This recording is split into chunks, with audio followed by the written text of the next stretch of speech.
Hey, tea sippers, come on in. Lord.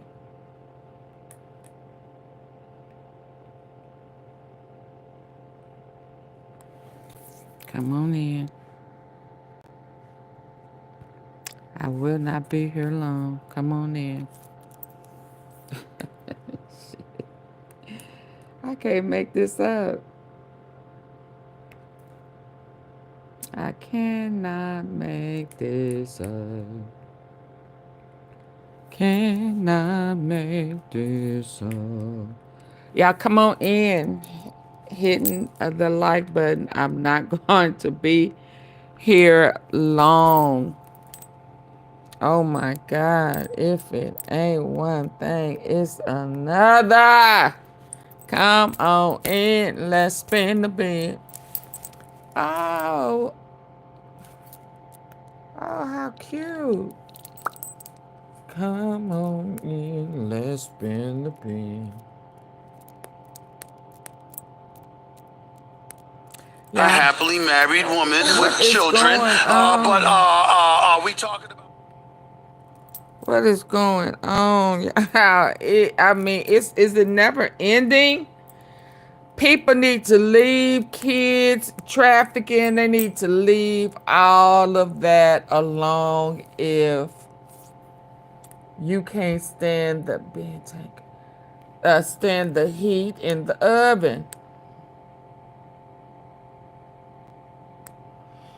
They need to stop.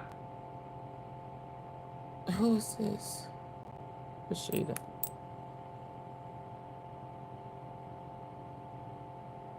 And I mean, stop, like right now. Baby, because it's too much going on. And these people, listen. They said, oh boy popped out. What you popping out for? What you popping out for now? Oh, even STRAIGHTDROP popped out. That's why I got Dolph up there. For my Dolph fans. Come on. Come on in. Come on in. I know they moved the trial for oh boy. But I was gearing up. Hey, self-made. Hey, where you been? Happy Friday. I'm so tired. I've been on here all day. I'm so tired. I was supposed to be out of town. I done took off. And Lord, everything in its mama pops off. Okay? Shout out to Self-Made Hustle TV. Y'all go check him out. We cover some of the same stuff. But he's from the Mo3 sector. That's where I know him from. So shout out to Self-Made. Shout out to you. Listen, STRAIGHTDROP for my... Did I move it? Oh, no, it's right here. Y'all know I have said for the longest, it's all of this is connected directly and indirectly. I've always felt like there was a part of the industry that Youngdolph and Mo3, the two independent artists, would not have been in agreement with. I've always said that.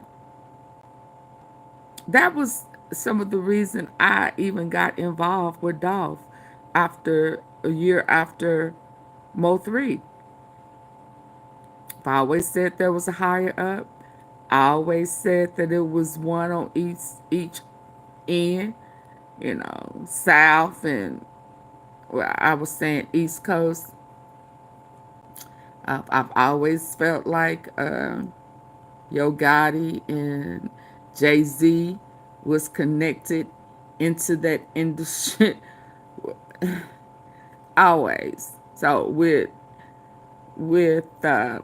Diddy and Jay-Z connection, it is what it is. But in the meantime and in between, y'all come in hitting the like button, even if you in the bushes or not. Hit the like button. I've been on here all day. dropping gems, connecting them dots. So do not play with me. I will shut it down. Okay? Okay? And we'll make a little short and keep it moving. Play with me if you want to. Yeah, go ahead. I would rather you leave. Drop out. So listen, I've always said that it was connected some shape, form, or fashion, directly or indirectly. Directly or indirectly. So when Straight Drop popped out today, I said, look at him. What you got to say? What's his name? What's his name? Hernandez Govan. His name been popping up here lately. I got a picture of him. I'm waiting to talk about him today. It's just so much has been going on. I have him in the mix as well. Look at it. Well, will you look at that? AunTeaFee. Huh? Huh? I had him rest to go. I had Straight Drop rest to go. I was going to talk about, well, will you look at that? AunTeaFee, you don't miss nothing, huh? Oh, y'all thought it was a joke?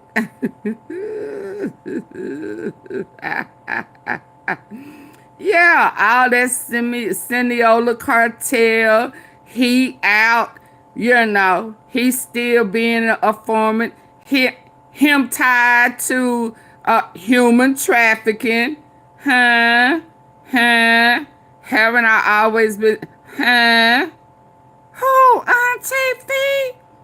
The mastermind, yeah. He tied to Petty's, yeah. Craig Petty's. He's tied to Mob Ties, Lil Flip, yeah. Yes, indeed, Haunty. Yes, indeed. So yes, AunTeaFee was on it. I was trying to get to it.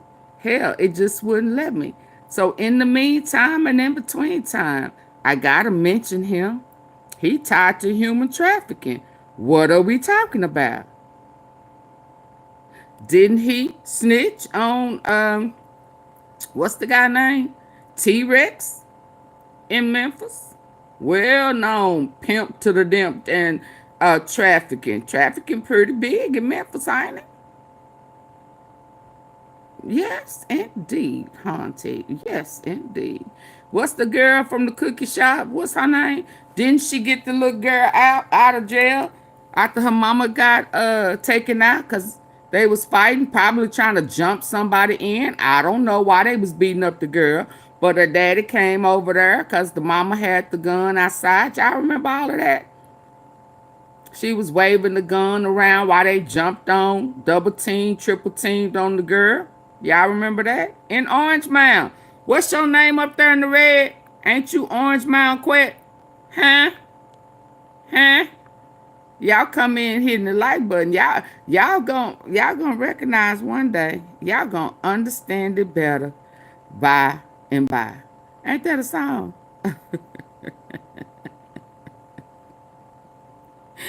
You'll understand the better by and by. Straight Drop. Yeah, he popped out today.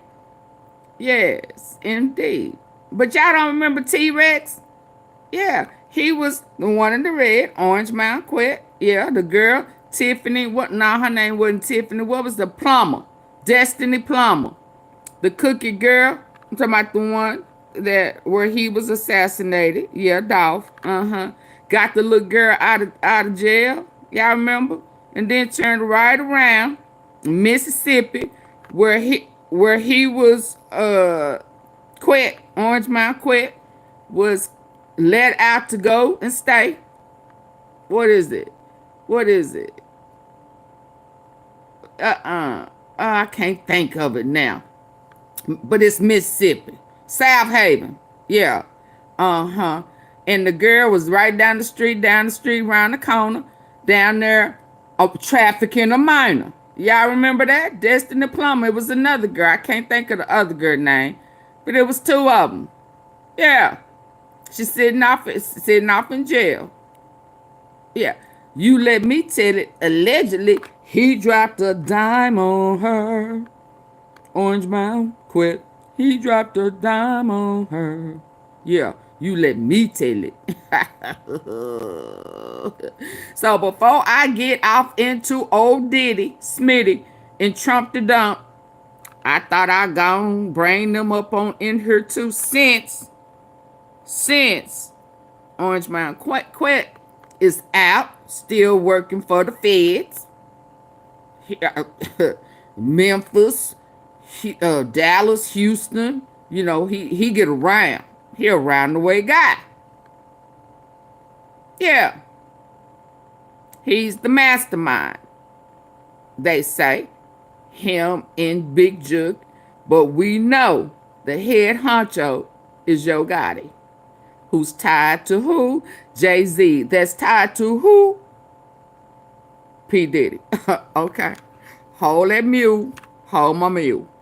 Hold my mule. Hold my mule. Let me get back to where I was. Hold on. Okay, let's get on back here. Okay. Y'all give my likes up. Give my likes up so we can briefly talk about what I got to talk about. Because I got stuff I got to do. I got places to go. People to see. I got, you know. Hi, Tracy. How you doing? How you doing? Now, what he pop out for? Yeah, straight drop. He's still on. I've been telling y'all for how long. Everything that was going on in Memphis, directly or indirectly, was tied to who? Tied to Dolph and Big Newski. Y'all remember that? Y'all remember me telling y'all that? Gotta go Big 30. Didn't his name come up not too long ago with MONEYBAGGYO? Mm-hmm. Now, I hit it when it was 16 minutes in. I'm sure if I tap it right now, if it's still there, it'll be hours in. Child, I've been all over the place. Straight drop. You can see it in our eyes. Yeah, y'all was mad. Y'all was mad because Gino was shot and killed. Huh? Yeah. And for some reason, y'all blame Dolph for that. Y'all was always blaming the wrong people for stuff. And then he got killed. And then now he fooling with MONEYBAGGYO. He was unaliving people. He was working for CMG. Yeah. Yeah, he was working for CMG and Moneybag. Yeah. Yeah. Let's see what the time say now if I hit refresh. How long I've been sitting here waiting on that. Oh, AunTeaFee. Huh? AunTeaFee, baby, an hour. See there? Mm-hmm. I just been sitting waiting. Here and there, everywhere. But let's get back. Let's get back. For all these people and their mamas, how these rappers getting their mama involved in so much stuff. Sean Kingston mama involved in some stuff. They need to sit down. Y'all need to be protecting y'all mama. Not including them in y'all mayhem. Y'all gotta do better. Her integrity. What is AL? What is AL? Her integrity. What is that? What you talking about? What you talking about, Willis? So listen. We had another pop out today. Guess who else popped out today? Can y'all believe they are popping out today? They are popping out. They are popping out today. They are popping out. Yeah. Did y'all see that thumbnail? Baby.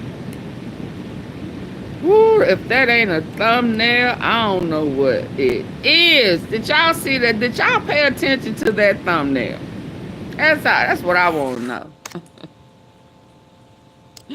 I need to create a poll. Did you pay attention to the thumbnail?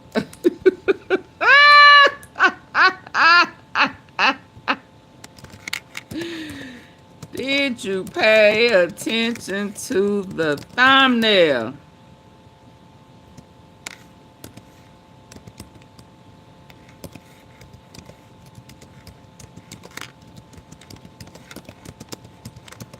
I thought I was coming back on Gorilla.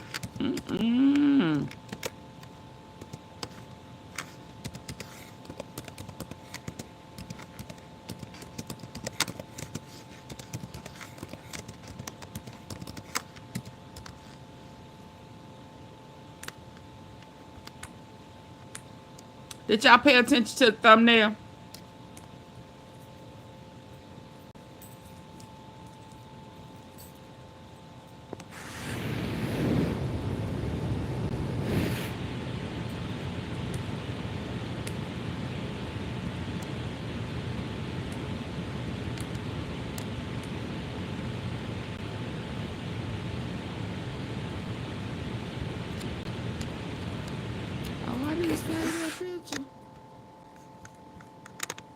Oh, I know that's fake. That better be fake. I wonder, y'all, when I look at this, what the fuck? That's a Diddy draw. What? I'm going to talk about it in a minute when y'all get my lights up. Diddy draws.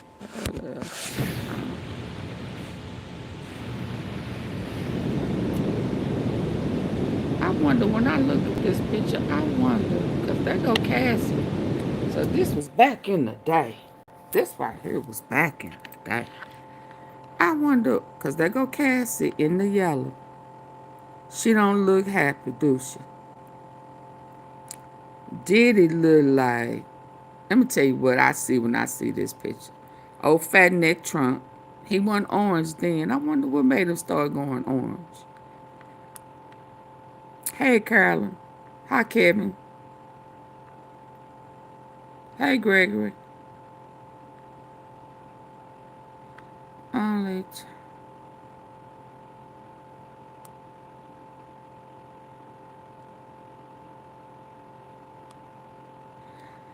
When I look at this picture with Trump, and he looking at Diddy like that, and he looking at Yvonne, is this, what's her name? That ain't, that's his current wife. He looking like this is the day that he's saying, you want a piece of her? And he looking at her like, okay, you know. And she looking like, what are we doing? What is this? I don't want to do this. Are you cheesing at her? He looking at Melania like, oh yeah. And he looking like, good one, right? This is a good one, right? And he looking at her like, oh yeah. And she was like, oh, he told me about what y'all guys be doing. Hi, Walter Harris. And she looking like, he is funky. I hope I don't have to. Y'all see how he looking? All cheesy and happy and shit. At Melania. Hi, Linda Bloom. Yeah. And look at Trump. Cheesing. They chummy, ain't they? They look like this is a night that they gonna swap out of one of them parties. Right? Did y'all pay attention to the thumbnail? And baby, this was during the Cassie days. Look at her, cause right here, she does not look like she is impressed. Huh? She does not look like she wants to be engaged with the fat neck man and this girl who got this strong accent. But okay, that's just kind of what I saw when I saw that, when I'm looking, baby, because, ooh, when I tell y'all what I think, baby, Berber, what is this one? Who is this? I'm just trying to see. Who was this? I mean, they were always together, wasn't they? Wasn't they? Oh, so they just wasn't on occasions. They was always hanging. Interesting. Hi, Glenda. Hey, Ursula. Peace and love to y'all. Peace and love. Oh, yes, indeed. And baby, this one right here just kind of took me on over. Ooh, I don't know how to process this one, baby, because they go way, way back. What's that song? Me and you, boy, go a long way back. Oh, y'all need to see that one. Y'all need to see it. Oh, take the background off. Okay. Me and you, Trump. Oh, they go to first wife. Huh? Go a long way back with Kim Porter. They been kicking it that long. So when that paperwork that got leaked and it had Ivana name on there, Cassie, it's like, please don't hook.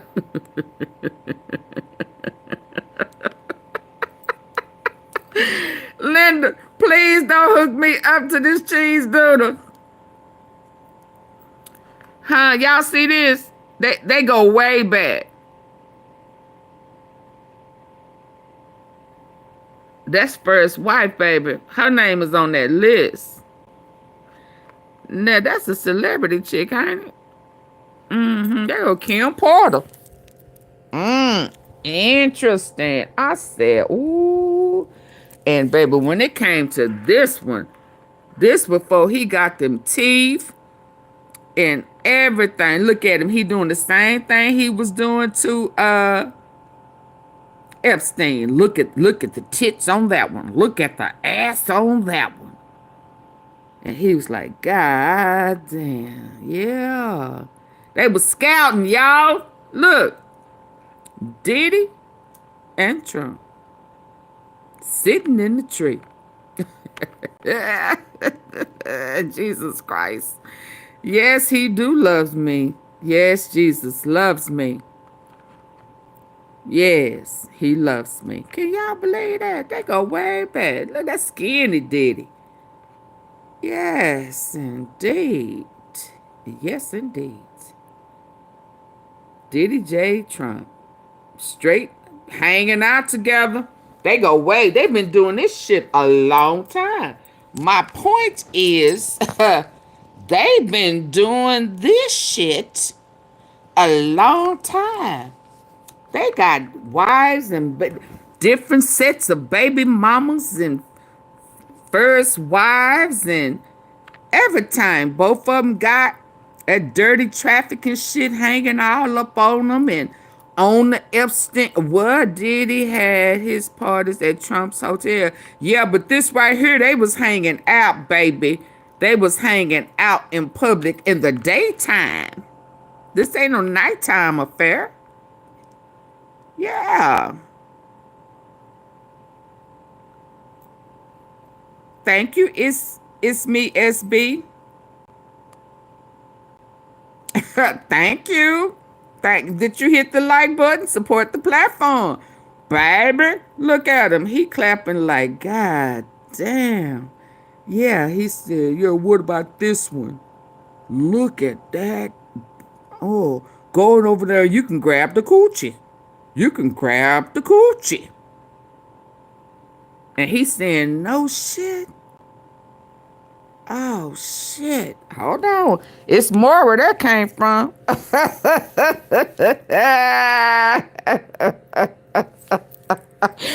But y'all, ain't this funny? Baby, they can't act like they ain't. Oh, so baby, what you think? He popped out today, locked up in the what is the MDC? Yeah, are you supposed to be on the internet? You popped out for a brief minute and then you went back in hiding. You didn't think somebody was gonna catch you. They said snap, snap, dap, it's gone. You didn't think they caught your ass. What you pop out for? Somebody got word to you through the toilet.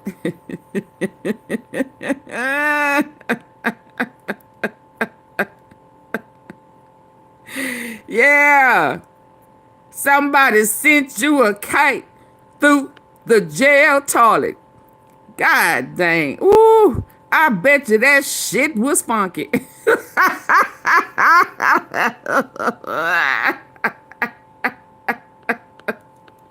You said, hold on, let me pinch my nose. And you heard him say, Diddy, Diddy, Diddy, Diddy. Trump, Trump, Trump. Got a list.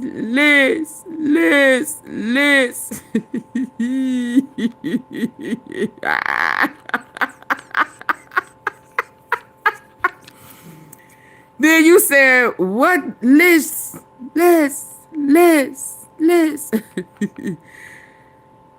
He cut her immunity deal. And she gave up some dirt. And his head fell in the toilet.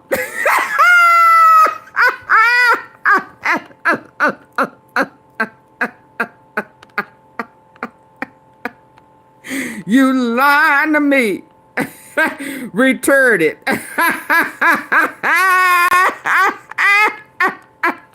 Return it. That's classic, Micah. Yes, I don't know what FDT mean. Put that back. Take that out. Make right. Diddly and the doula. Hello. So then he had the nerve to pop out. Like, what the hell are you talking about? Yes, indeed. I wonder, is his name on the list?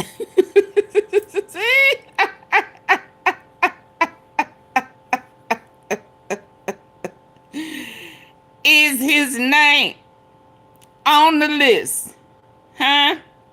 Oh, okay. Okay, Lon. Okay, I dig it. Huh? Y'all, I said, what did he pop? Do you have picture of Donald Trump? Nope. See, he got a list. Yeah, I told y'all earlier. I don't know, Colorado. I don't know what that is, baby. You gotta make it where I understand it. Yeah. No secret code words over here. Yes, indeed. Hold on. So listen. Listen. Now, Diddy could have popped out. Let me show you where it was on the shade room. The shade room got it real quick. It said it was up for a minute. Soon as the shade room caught Diddy emoji post, the roomy flooded the comments. Soon as they got it, they snapped it, it was gone. Oh, he took it down that quick? All it was some eyeballs? What could those eyeballs mean? Huh?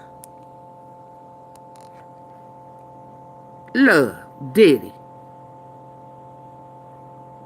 He just popped out with some eyeballs. What you looking for? What you worried for? Huh? Two evil men. Oh, yes, indeed. Yes, indeed. Yes, indeed. Did y'all pay attention to the emoji? He popped out. What is the likelihood, y'all, that the list that she provided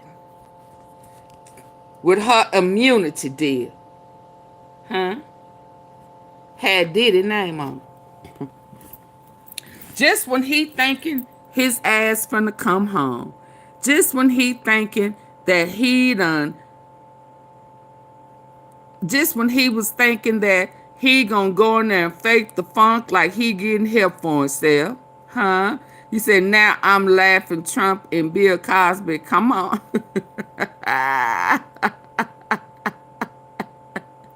Diddy was a can, huh?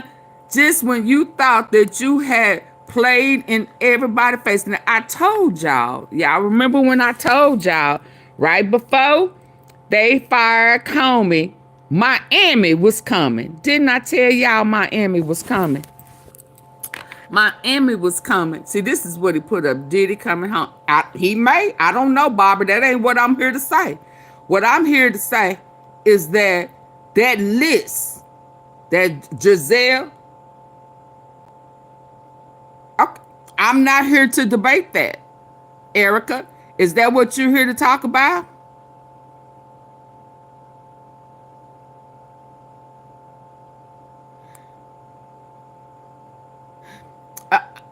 What I am saying is that list, whoever owned it, made his ass break jailhouse rules and pop his ass out and look like, what the fuck is going on?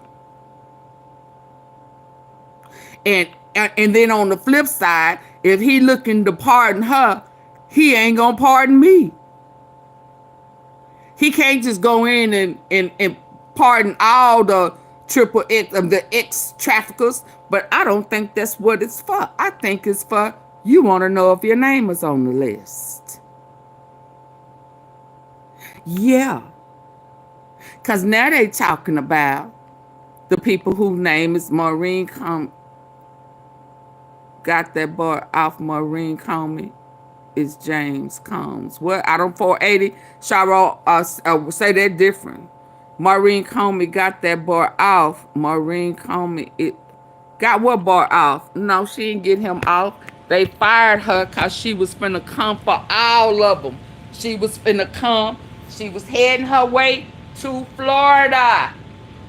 She was heading her way to Star Island. Star Island, he was not charged for nothing in Florida. Diddy was not charged for nothing in Florida. It was California and it was New York. I've been y'all not my regular tea sippers, so y'all don't know what AunTeaFee been talking about for a while now. So y'all knew her.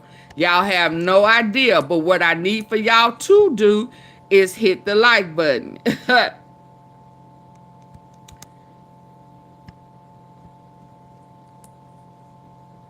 Okay, so it's saying that it's not connected. Can y'all hear me?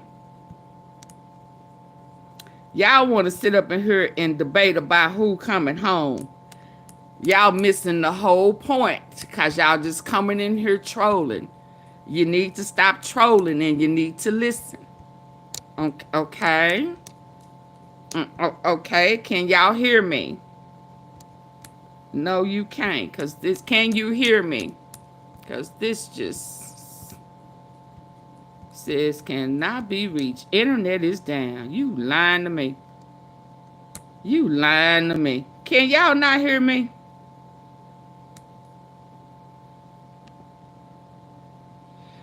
You can hear me, you too. Oh, okay. So it just dropped this on this device. It says the internet is down. Okay. So y'all can hear me on my phone. Hold on. Did y'all pay attention to the thumbnail? Did y'all pay attention to the thumbnail? while y'all over here talking that yakety yak yak yak. Did y'all pay attention to the thumbnail? Did y'all notice who was on the thumbnail? Who was on the thumbnail? Can somebody put the names in the comment section on who's on that thumbnail? Did you pay attention to the thumbnail? Who are the people that's standing there on that thumbnail? Huh? Huh? Who are these people on this thumbnail? Baby boom. Oh, man. It's down for real, ain't it? I'm going to have to reboot. Press the like button, Kathy. Please tell them. The thumbnail, the picture, the thumbnail. The picture that, of Diddy and some people on Diddy and some people. That's Trump, Diddy, but let's not act like Diddy wasn't standing with Obama. Yeah, but he wasn't at the islands. He didn't go over to none of them islands. And where was the VMAs? He wasn't at them parties like that. Stop that. He was not at them parties, the after party in the hotel lobby. Stop that. Stop that. Why y'all always want to put Obama in some shit? One thing is for sure. He lied and said that he created a list. If he was a part of the trafficking in the list, hell, that would have been the first name Trump would have said. Why y'all playing dumb? Like y'all don't know that if he could stick it to Obama, he would. I mean, and say he was there, he would have said Obama was there before he said Clinton was there. But Clinton was there. You understand? Stop trying to make Obama be there when he was not there. That's trifling. Yeah, y'all got to make up something on a man. Why is that? So I'm going to have to go ahead and remove that because you're lying. There's two sides of him. Oh, I may have removed the wrong person's message. I'm sorry. Chris Oak, one thing we know, Trump is not. Oh, he definitely is on the list. Oh, he definitely on the list. Stop that. I deleted the right message. He know he on the list. That's why he panicking. Stop that. Stop lying. Why y'all come over here to lie? Where's the other guy? 480. Yeah, stop. We not finna to sit here and lie. Yeah, that's why he panicking, because he know he on the list. Stop that.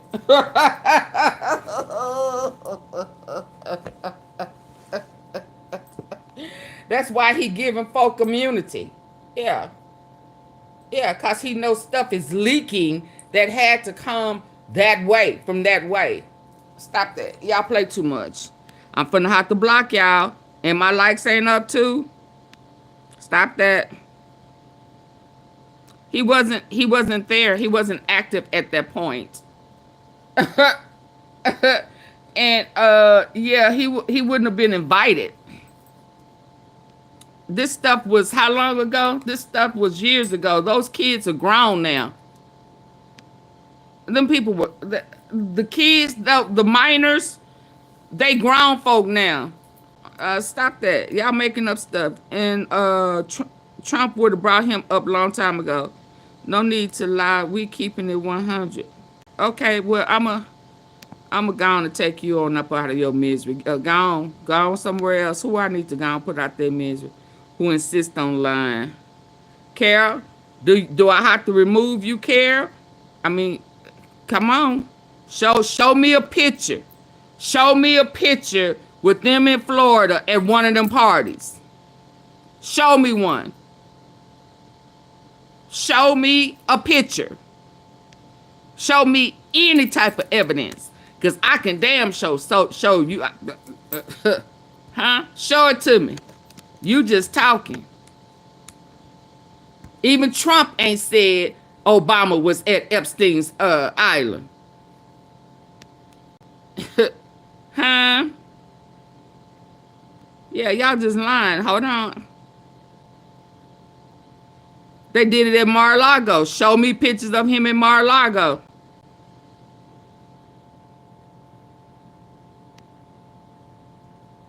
Yeah, I'm finna. Yes, we can hear. Okay. Let me see if it's back to working. Hold on. So y'all didn't see the thumbnail when y'all came in here. It don't show you the thumbnail. You don't see 4 or 5 people standing there.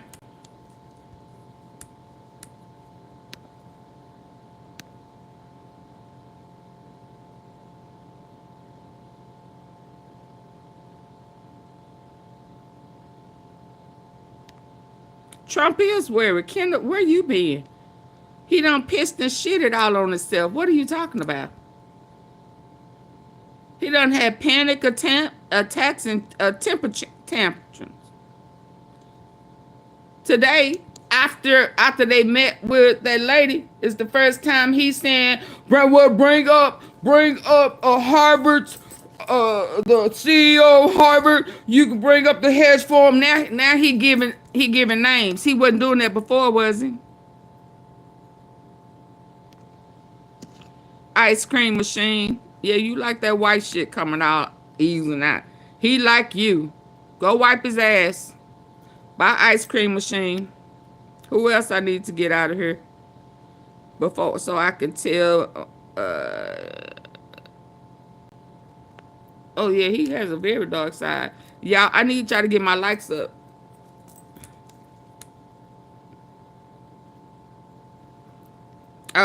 Supremely sublime. Did you hit my like button? Don't rush me. Hit my cash app. Hit my super chat super sticker. Do not rush me. Who you think you are? You just want the tea. Get your ass up out of here. Or you wait. Or you to put it on the super chat super sticker.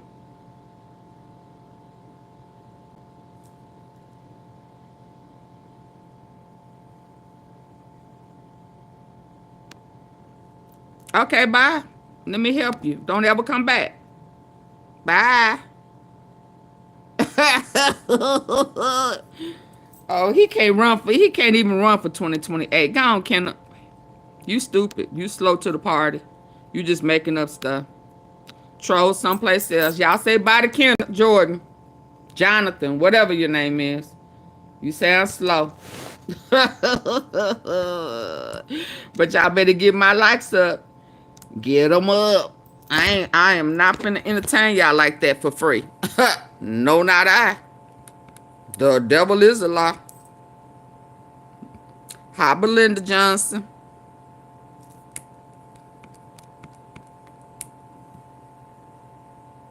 Yes, indeed. Open this y'all not hitting my like button. I ain't moving. Oh, I need a better picture than that. Ooh, that one right there is funny to me. Ooh, that one too. But I can close you. Trump is actually helping the country business-wise. Bye, Junior. Bye. All he doing is, I know, bye. Bye.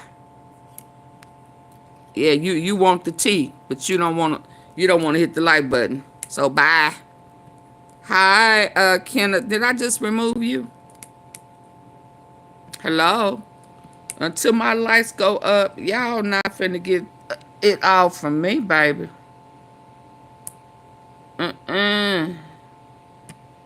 Big man, how you doing? Who is this? Who these people, y'all? Who these people? Who these people?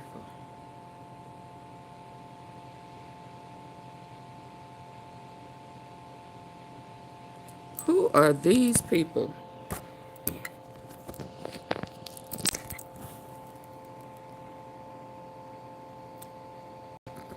Trying to go Diddy again. Is that Kamora Lee? Russell Simmons? Russell Simmons? Don't he got some child? Wasn't Kamora Lee a child? Oh, so he came from the same Epstein Weinstein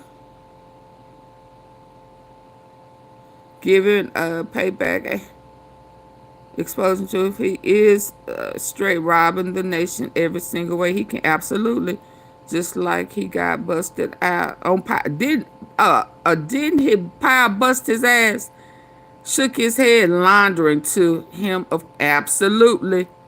He had put an extra couple of million on something that was already been built or rebuilt 5 years ago. He was finna line his pocket. That man shook his head and said, nope. Nope, there go. So there go. There go Trump. There go Diddy. And there go Russell Simmons. Ooh, wee, baby. They go a long way back, don't they? So listen. I think Diddy popped out.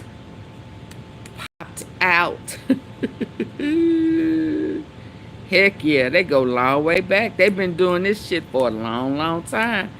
This right here ain't nothing new. This right here, Diddy gang. Yep, this was this go a long way back. A long way back. And he popped out after he heard through the toilet that kite that old girl done gave up some names. They saying it's 100 names. That's the golden number. 100. Trump about to pardon him. Trump finna screw him over to save himself. I am willing to bet you he will say Diddy's name before he say his name. How much you want to bet? How much you want to bet? Them toilet phones. Which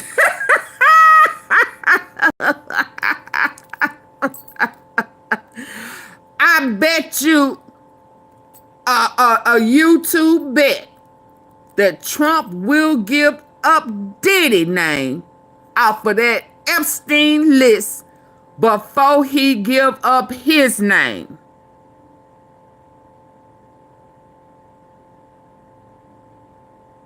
Do you think that he will save Diddy over himself? Kimora was 16, still in high school when they met. Hell, I thought she was 16 when they got married. I thought they was 14, you know. Yeah. Do y'all really think Diddy gonna save, Trump gonna save Diddy over himself? I don't know nothing about no dead kids up on this house, but I don't put nothing past predators. I don't put nothing past predators. Because I have shown you where people have said that Diddy had little people. I don't, that's your opinion. That ain't mine. Trump don't love nobody like that. Are you crazy? Trump don't love nobody like that. Yeah. Trump don't love nobody. He was over there shitting on himself cause he knew his name was on there. He done got busted sending love letters and shit to him. Yeah. Calling him the greatest, the latest inspiration. Yeah, you really think he gonna save Diddy over himself? And there were his attorney was there. Her attorney, everybody was there. Oh, no, he ain't gonna save Diddy over himself. Absolutely not. And one thing is for sure, Comey was coming for Florida, and Florida would have gotten Trump, Diddy, Epstein, and Maxwell again. I mean, they go a long way back. I mean, they was tight. Hell, they was almost as tight as him and Epstein, wasn't it? Every time you turn around, Diddy was there. And hell, when it was a Diddy celebration It was Kamora Lee and Russell Simmons who was having that function for Diddy, and old boy Trump and Melania came. They was invited guests. What? They was invited. they close. Oh, well, will you look at that? So he done been around for all the wives, huh? He done been around for all the wives. Didn't they say? Didn't one of the survivors say that Imana was Ghislaine's best friend? She was out scouting them little kids with her. Trump's first wife that's buried on the 9 on the golf course. I mean, Diddy been around them all, ain't they? Diddy, you know the whole family. Did you go over for Thanksgiving and all that too? They know all shit. I mean, he know all the wives. He looks scared.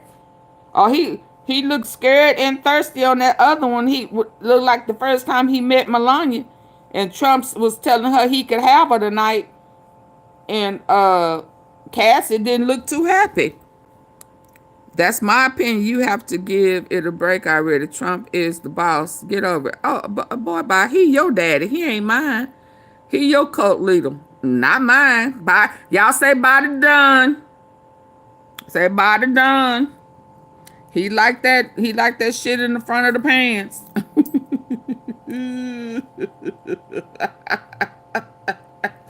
But hit the like button on the way out. Hit the like button on the way. Bye, Donnie. Oh, did a lot. Oh, really? I didn't never read her book. I wouldn't be surprised. Musk has all the files. He's just waiting for Trump to release the redact. I believe that. Now I ain't gonna try to say your name. I believe that, and just to see if he changed something up, and then it's gonna be a problem because he know he crooked like that.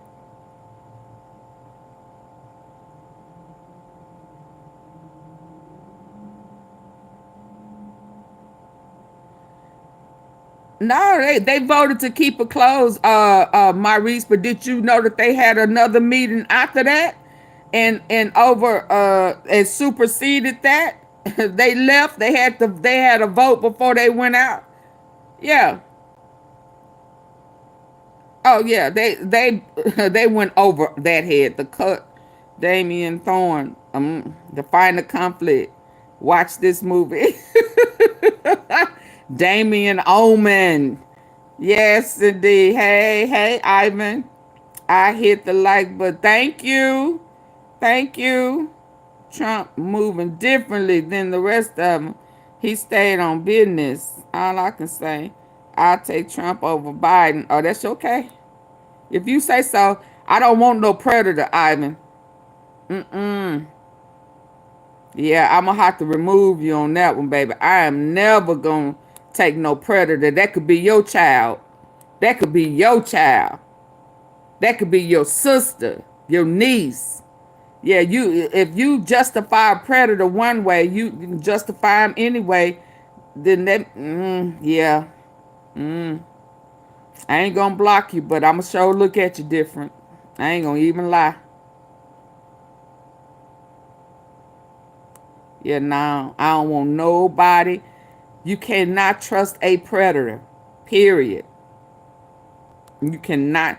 And if you think that's okay, yeah, I didn't leave your daughter with him for a weekend. They going to say some of the files have been. I believe that, Maurice. Yeah. Yeah, y'all justify that type of shit. Something wrong with y'all. Y'all make deals with the devil. And I can't do that. I have integrity. I don't give shit. It ain't standing on business. It's standing on pedos. That's on the back of somebody's kids. Yeah. That's on the back of somebody's daughter. Yeah. Thank you, giving payback. Thank you. Yeah, that's on the back of somebody's little girl, Ivan. Yeah. That's on the back of somebody's little girl. Mess around and find out somebody done touched your daughter, your niece, you know. I wonder will you still feel the same way? I doubt it. You got to think of it like that. Them kids, absolutely. There's no justification. That ain't no business. That's a manipulator. That's a liar and a deceiver. And if he do that to kids, he'll do that shit to you. You fuck around and you have a drink, just like what Diddy do, and then he'll be up on your rear end. Yeah. Then what?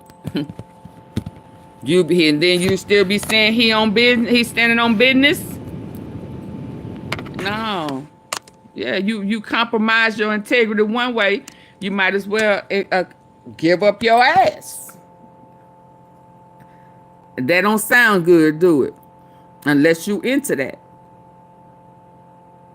Yeah. Birds of a feather, baby. They too close for me. Look at them, still pointing out women, pointing out people. Look at him. This time he pointing at him. He's shaking his hand. Yeah, deal. I'll take that one. Look at the tits on her. Yeah. I'm going to go kiss her in the mouth. And then grab her gooch.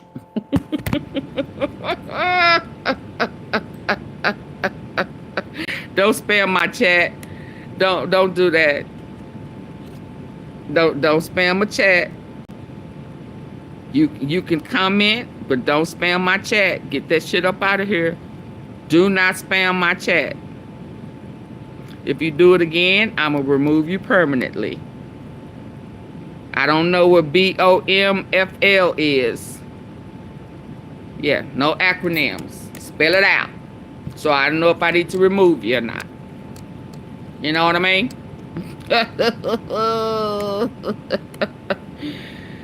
That shit. Oh, Ira Kelly mad because he ain't on the list. Yeah, his grandfather is Frederick. Yep.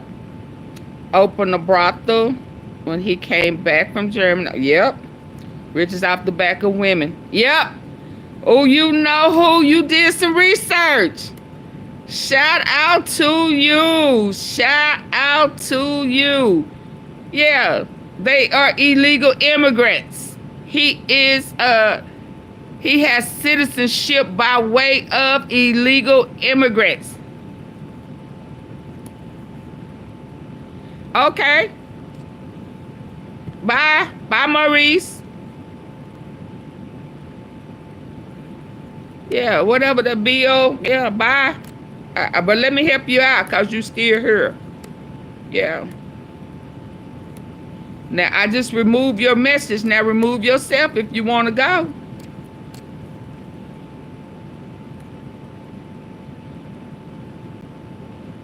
Shout out to you. You know who. You did your research.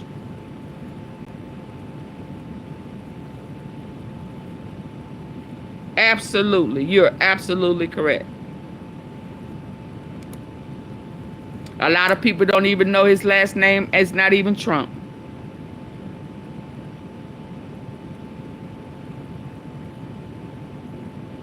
A lot of people don't even know that that's his real last name. And they falling behind a cult. It go all the way back. A whole generational curse of pedophiles. They don't even know it. They just saying he's a good businessman, not knowing that majority of his businesses were failed. Failed. Yeah. They don't even know it. He can teach you how to file bankruptcy. Put shit in other people's names. Yeah, let me give you your own personal shout out. Okay? Absolutely. I love it. I love it.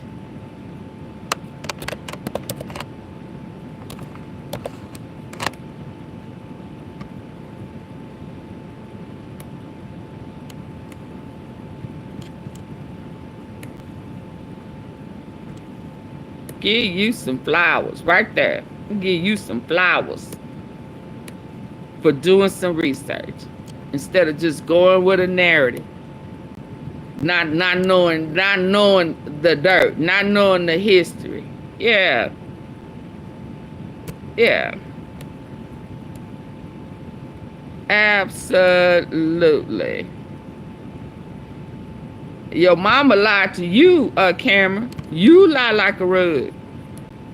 He did his research. You just follow behind the cult leader.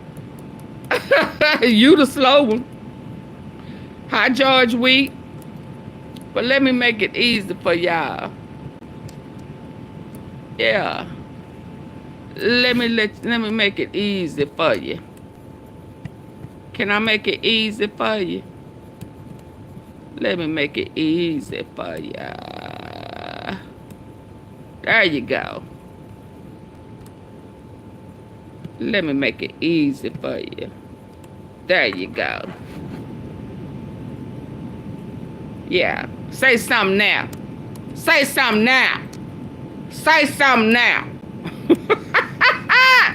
Say something now. Come back with something now. Huh? What you gotta say now? Now hit the like button.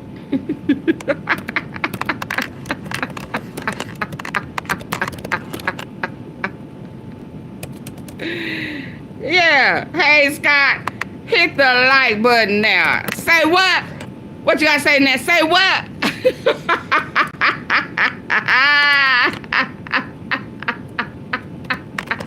What you say? Huh? Huh? What you say? Say it louder. Say it loud. Say it proud. Say it with your chest. Say it with your chest. Dismissed that ass, didn't I?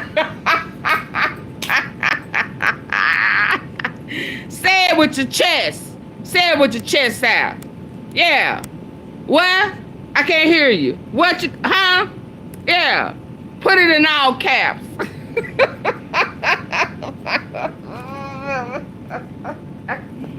AunTeaFee, did you just shut him down? I shut that shit down.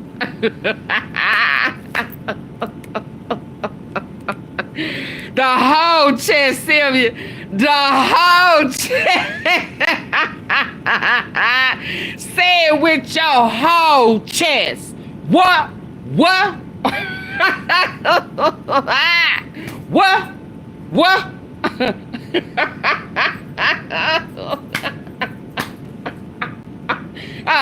Say it with your mama chest. Huh? Say it with your mama chest. What?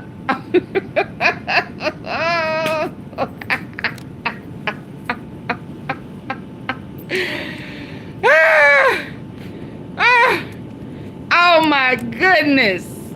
Shade Tree caught Diddy slipping. I think he's scared.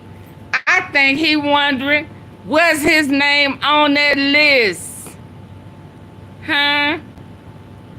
What they talking about? He ain't a part of that. Trump done left and went out of town. You can't send his ass a kite. Yeah, he got his head up out that toilet saying list. List. Huh? Limited immunity. She may testify. What? When Congress, August, what? What's going on? What? She made a deal. Huh? Well, what I need to do? Who got what? Can somebody get Trump on? I need to blow his phone up. I need to call him 50 million times. I thought this was her. I thought getting rid of Comey. What's going on? Wait a minute. Wait a minute. I need some answers here. Where is Trump? Who can tell me what's going on? Why are they talking to her? What? What? Yes, indeed. I think that's why his ass popped out today. I think that's why he popped out today. Who are these people? Look at Trump. See, he ain't pointing. He ain't happy on this one. You know, he know them black girls ain't gonna go for that shit with him because your ass is fat and funky and you stink. They say you stink. Now, real life scandal. Yep.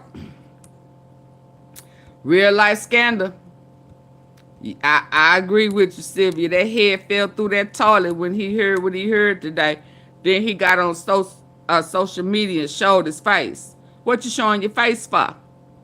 I mean, baby, they go way back. I mean, old Kim Porter. They all family. Ivanka, mama. Diddy hadn't got his teeth fixed yet. He was still kind of buck teeth with the green stuff. Trump didn't wear ties. He thought he was slick. He thought he was cool. You know, he thought him was sexy. I'm too sexy for myself. Too sexy for my... Yes, indeed. Yes, indeed.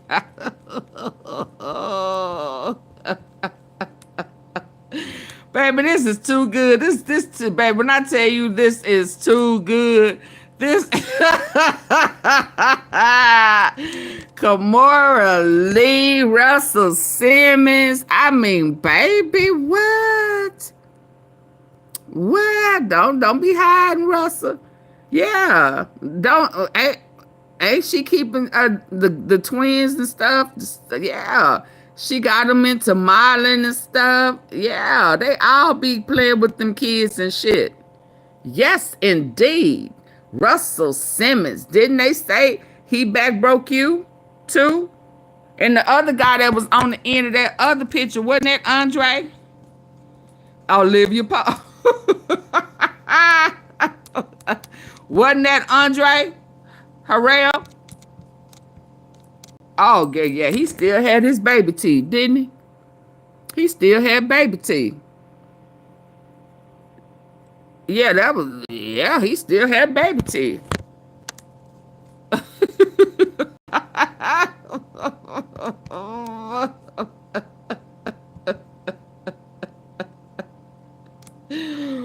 Woo, yeah, this is the better picture right here. This is the picture right here. This one. This is all these pedos. Yes, indeed. Why do I have to accept this stuff? I don't want these cookies. That's why my shit moving slow now. Oh, baby, yeah. This picture right here. Open this one up. Just open this one up. Let's see this one up close. Yes, indeed, baby. Pedo number 1, pedo number 2, pedo number 3, and pedo number 4. Ooh, look at her. Look at her. Ooh, will you look at that? I bet you all they asses is on that list that she gave. Yes, indeed. And Diddy found out that she talking about testifying before Congress, and he shit in that toilet where he was trying to get that kite, and whole head fell up in there because he had his ear too close trying to hear them say, Diddy, Diddy, Diddy, puff, puff, puff, your name, on the list.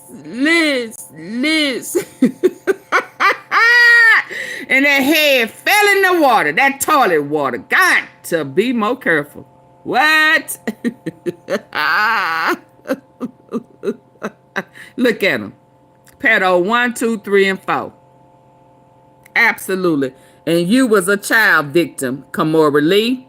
You were groomed as a child for that little short man. Absolutely. Do your kids know that your daddy, that your husband or their daddy was a pedo? Do they do? That's why her boyfriend, 50, 60 years old. Yeah, okay. It runs in the family. Yeah, that's why. That's why I was glad that the tea sipper brought it up about his daddy with his real last name, granddaddy Frederick. Yeah, with his real last name dumped.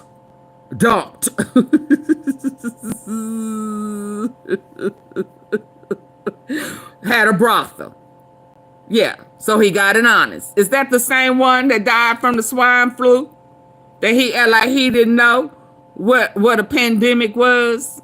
Yeah, that's because he's slow. His IQ was 73. Choking on that crunchy bologna.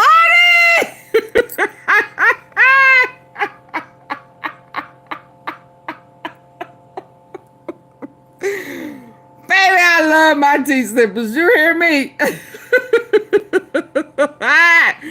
They all need to be chopped. You gone. You already gone. He gave you some shit that made you have pneumonia or heart something too. Yeah. He ain't need you no more. Yeah, you was finna expose him. He got your ass up on out of here. Ooh, baby. He's sick. He about shit in his pants too. After he found out. And then he left the country. You can't send him no message. He ain't taking your call, Diddy. Oh shit. You gonna be sick for a while. Yeah. But you better keep going to your what was you going to? Anger management. Make sure you hold your temper, cause they waiting to beat that ass. So don't go in there talking no shit to the wrong person, cause them security guards gonna do you like they did Epstein. Gonna act like they don't hear you. And they gonna let Bubba and them go in there and beat that ass. Beat that ass up. Beat that ass up. Say what? Beat that ass up. Yeah. Yeah. Give me that sandwich. Yeah. Y'all, that's what's going on. You let me tell it. He popped out. He got word through that nasty ass, funky ass toilet. The FBI, CIA, all of them, Secret Service, met with Epstein ex-madam. Is she trying to cut a deal? She giving up 100 names. And you need to know if she giving up you. Right when you thought you beat them 2, 3, 4 times over. Baby, because Maureen was on her way to Florida. She was about to tag y'all asses, baby. And I hope they still do. I hope Elon Musk hold on to everything he got. Oh, it got quiet in that comment section, didn't it, y'all? Where they at? What? I shut that ass down, didn't I? Huh? They was talking all that thick. Yeah. How you like me now?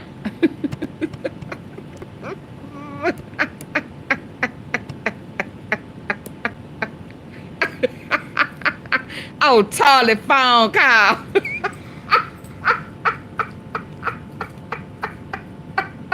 So about hello. This Diddy. Doo-doo Diddy. What? I can't hear you. Say what? I can't hear you. Say what? I'm listening with my good ear. I know I didn't hear what I think you said.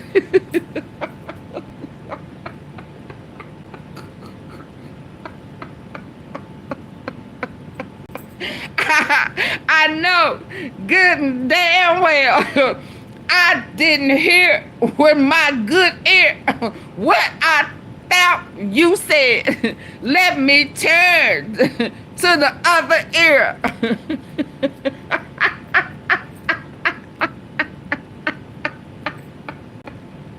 That shitty ass water must have got up in my ear.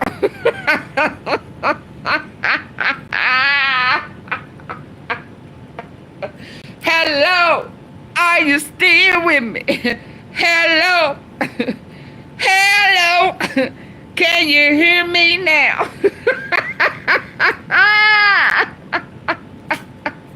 How many days? How many days?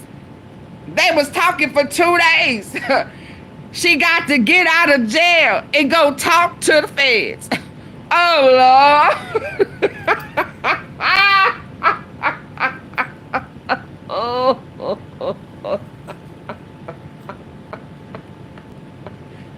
My stomach just flipped upside down.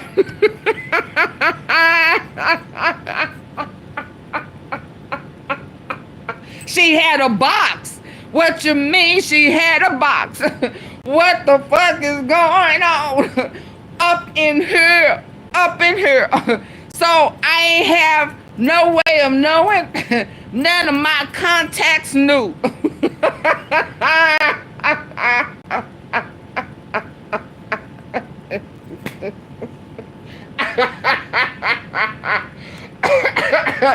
Oh, Lord. Shit, a splashback done popped up in my ear. Let me move my mouth from in front of this toilet for some shit pop up in my mouth.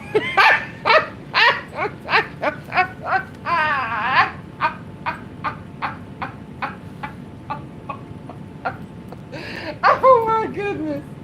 Oh, my goodness. Them shitty cows. Woo, shit. The shit done popped up in my mouth. My mouth was open because I was shocked at what I heard. And I left my mouth open too long. And some of that water popped up in my mouth.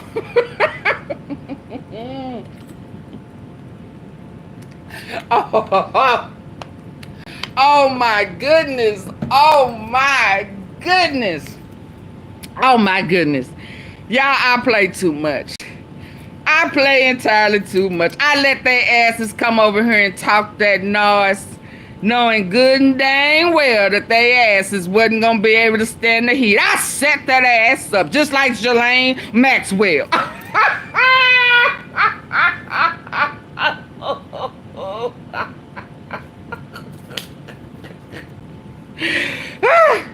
Diddy over there having shit issues. He over there saying, I don't have no toilet paper. I need some paper.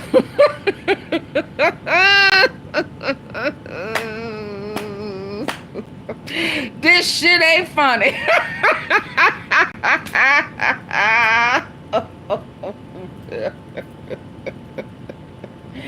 I need to know what's going on in the free world. This shit right here ain't cool. Just when you thought it was over, you don't know what the hell is going on now. But one thing is for sure. You know they ain't hit your ass with Florida just yet. You know Florida coming. He said that itch AunTeaFee said it was coming. Oh yeah, it's coming. And you know it's coming. And you know your name is on the list. Because you studied the same master plan, the same book. You mimic everything Epstein did. You know good and damn well you was a student of Epstein. What's his name that you all up on the pictures with? Trumped it up, doodled up.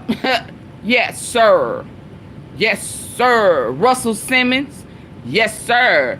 But the more I look, the more you been up under Trump, Alcatraz, Diddy. Yes, sir. Yes, sir. Like he was hit by a train. Got to be more careful. Got to be more careful. Got to be more careful. Oh, yeah, you sick as a dog. You sick as a dog. Russell Simmons, he got to come back, too. They sick as some dogs. They know their asses done been all over that island. You mimicked it. That man that went over to Colombia and Mexico, that Sinaloa cartel, the same cartel that sued your ass. The same cartel that sued you, Diddy. Yeah, that's the same cartel we hearing about. With all this human trafficking and shit. Y'all was a part of that cartel trafficking. That Sinaloa cartel that got busted in El Paso, Texas. You wrapped up in all that shit, Diddy. And Trump making deals. Yeah, you done heard Congress getting all involved. They done superseded the vote. They done went out. It don't matter what they was trying to seal and act like ain't none of that shit working. You know you on the list. You know you in there. Yes, indeed. And then Trump got a few names and bounced on that ass. He did. He bounced on that ass. Absolutely, Luke. Uncle Luke. Same thing he said about Epstein and Trump. He said about you, Nick. He said about you, Nick.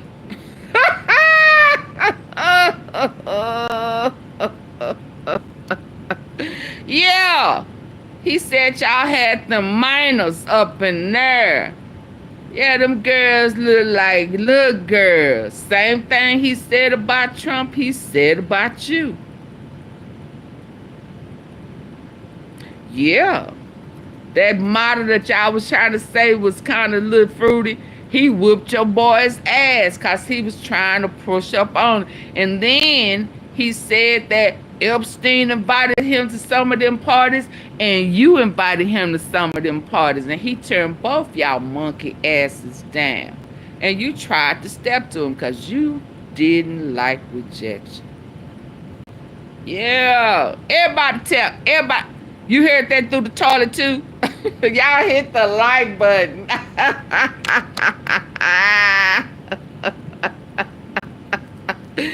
What he pop out for today, y'all? Just to show his eyes, and then he ran back in.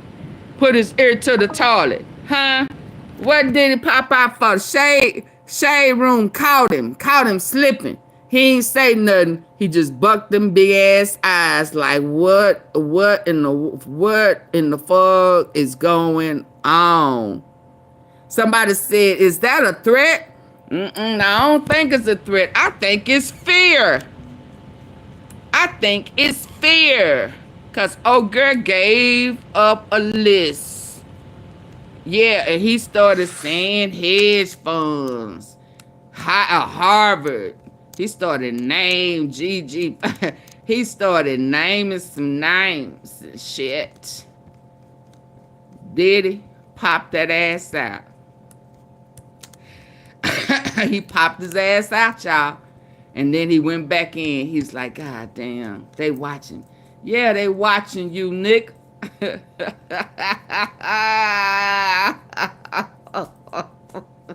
They was watching you on purpose. They sent that kite to you on purpose. They sent that message to you so that you can panic and freak out. Fuck up your whole weekend.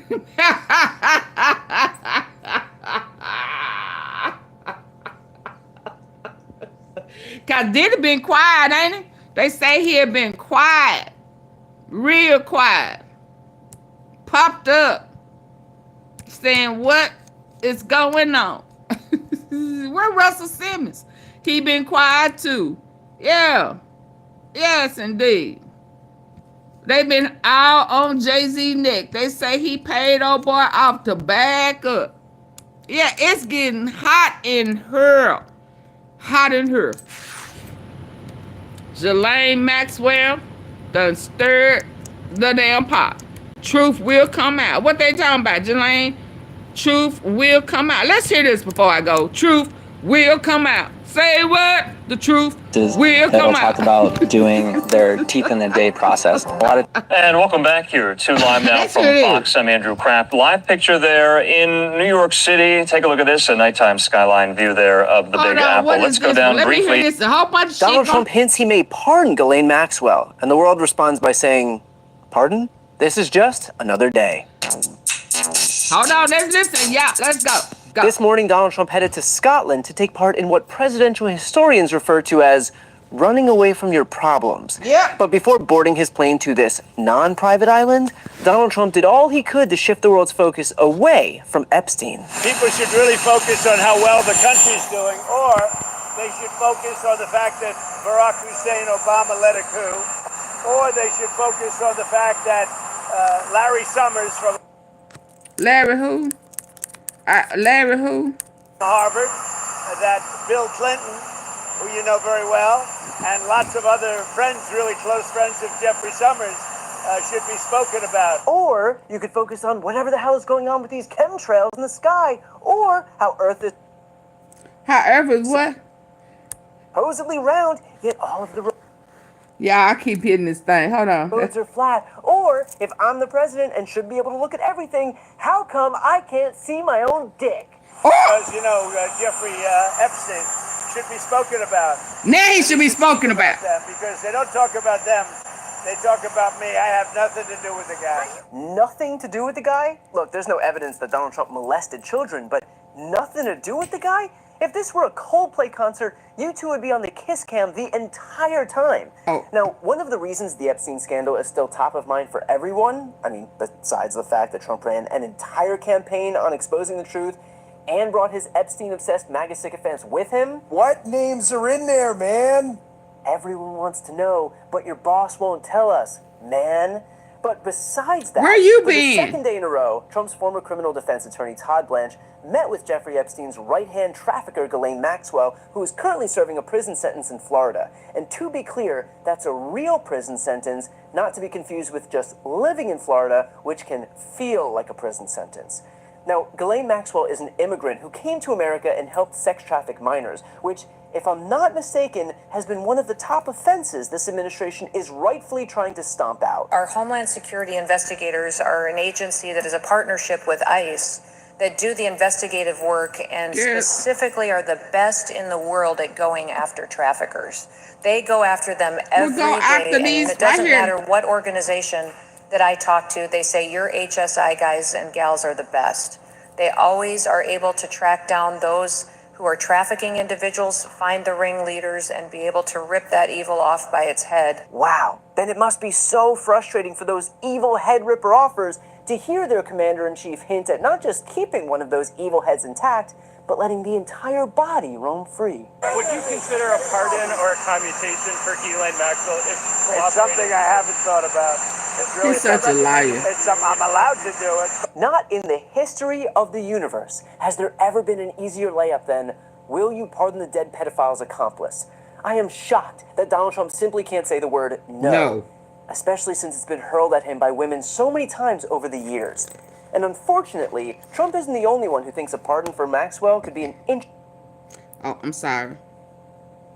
interesting idea. Who else is out there, Ghislaine? What do you got? What do you know?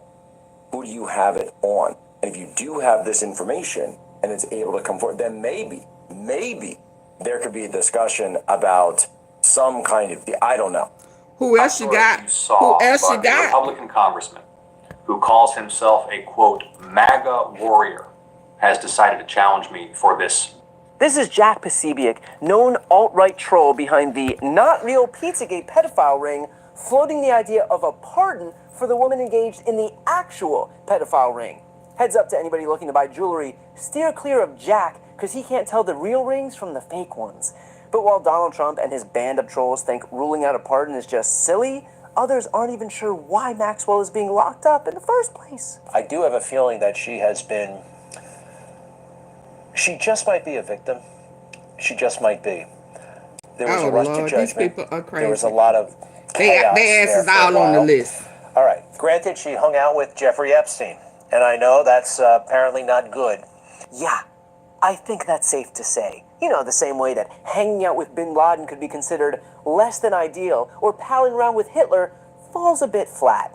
The shift in rhetoric on Maxwell, as well as the overall push to change the subject of Epstein entirely, is a purposeful effort by the president himself to alter the story being told about him and his presidency. The ghost of talking. Oh, yo, my thing is gonna shut down. Allegations, and still today, he'll simply lie outright. No, I was never briefed. No. Sure, Trump was never told he was on the Epstein list, the same way Charlie Kirk has never been asked to smile less. Rather than simply release the files on Epstein, which everyone in the world, including his base, wants, Donald Trump is dodging. He refused to.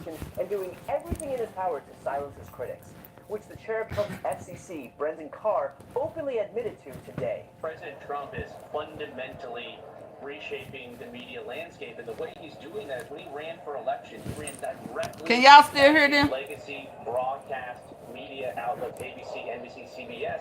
For years, government officials just allowed those entities with execs sitting in Hollywood and New York to dictate the political narrative. Yeah, for years, these coastal elites sat in their cushy chairs and instructed newsrooms to report facts when they should have.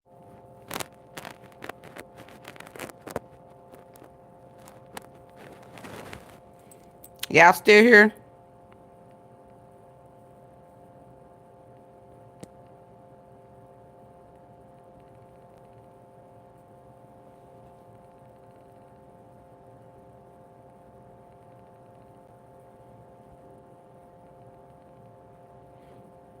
Okay.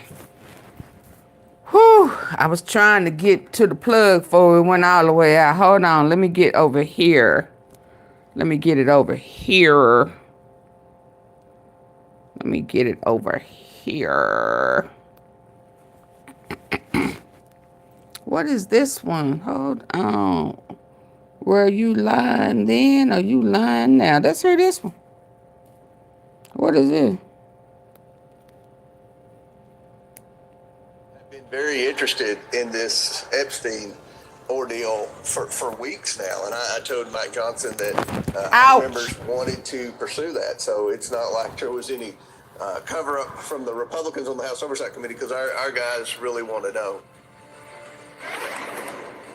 We want to know, but we're going home anyway. Hi again, everybody. It's now 5 o'clock in the East. Quote, our guys really want to know. That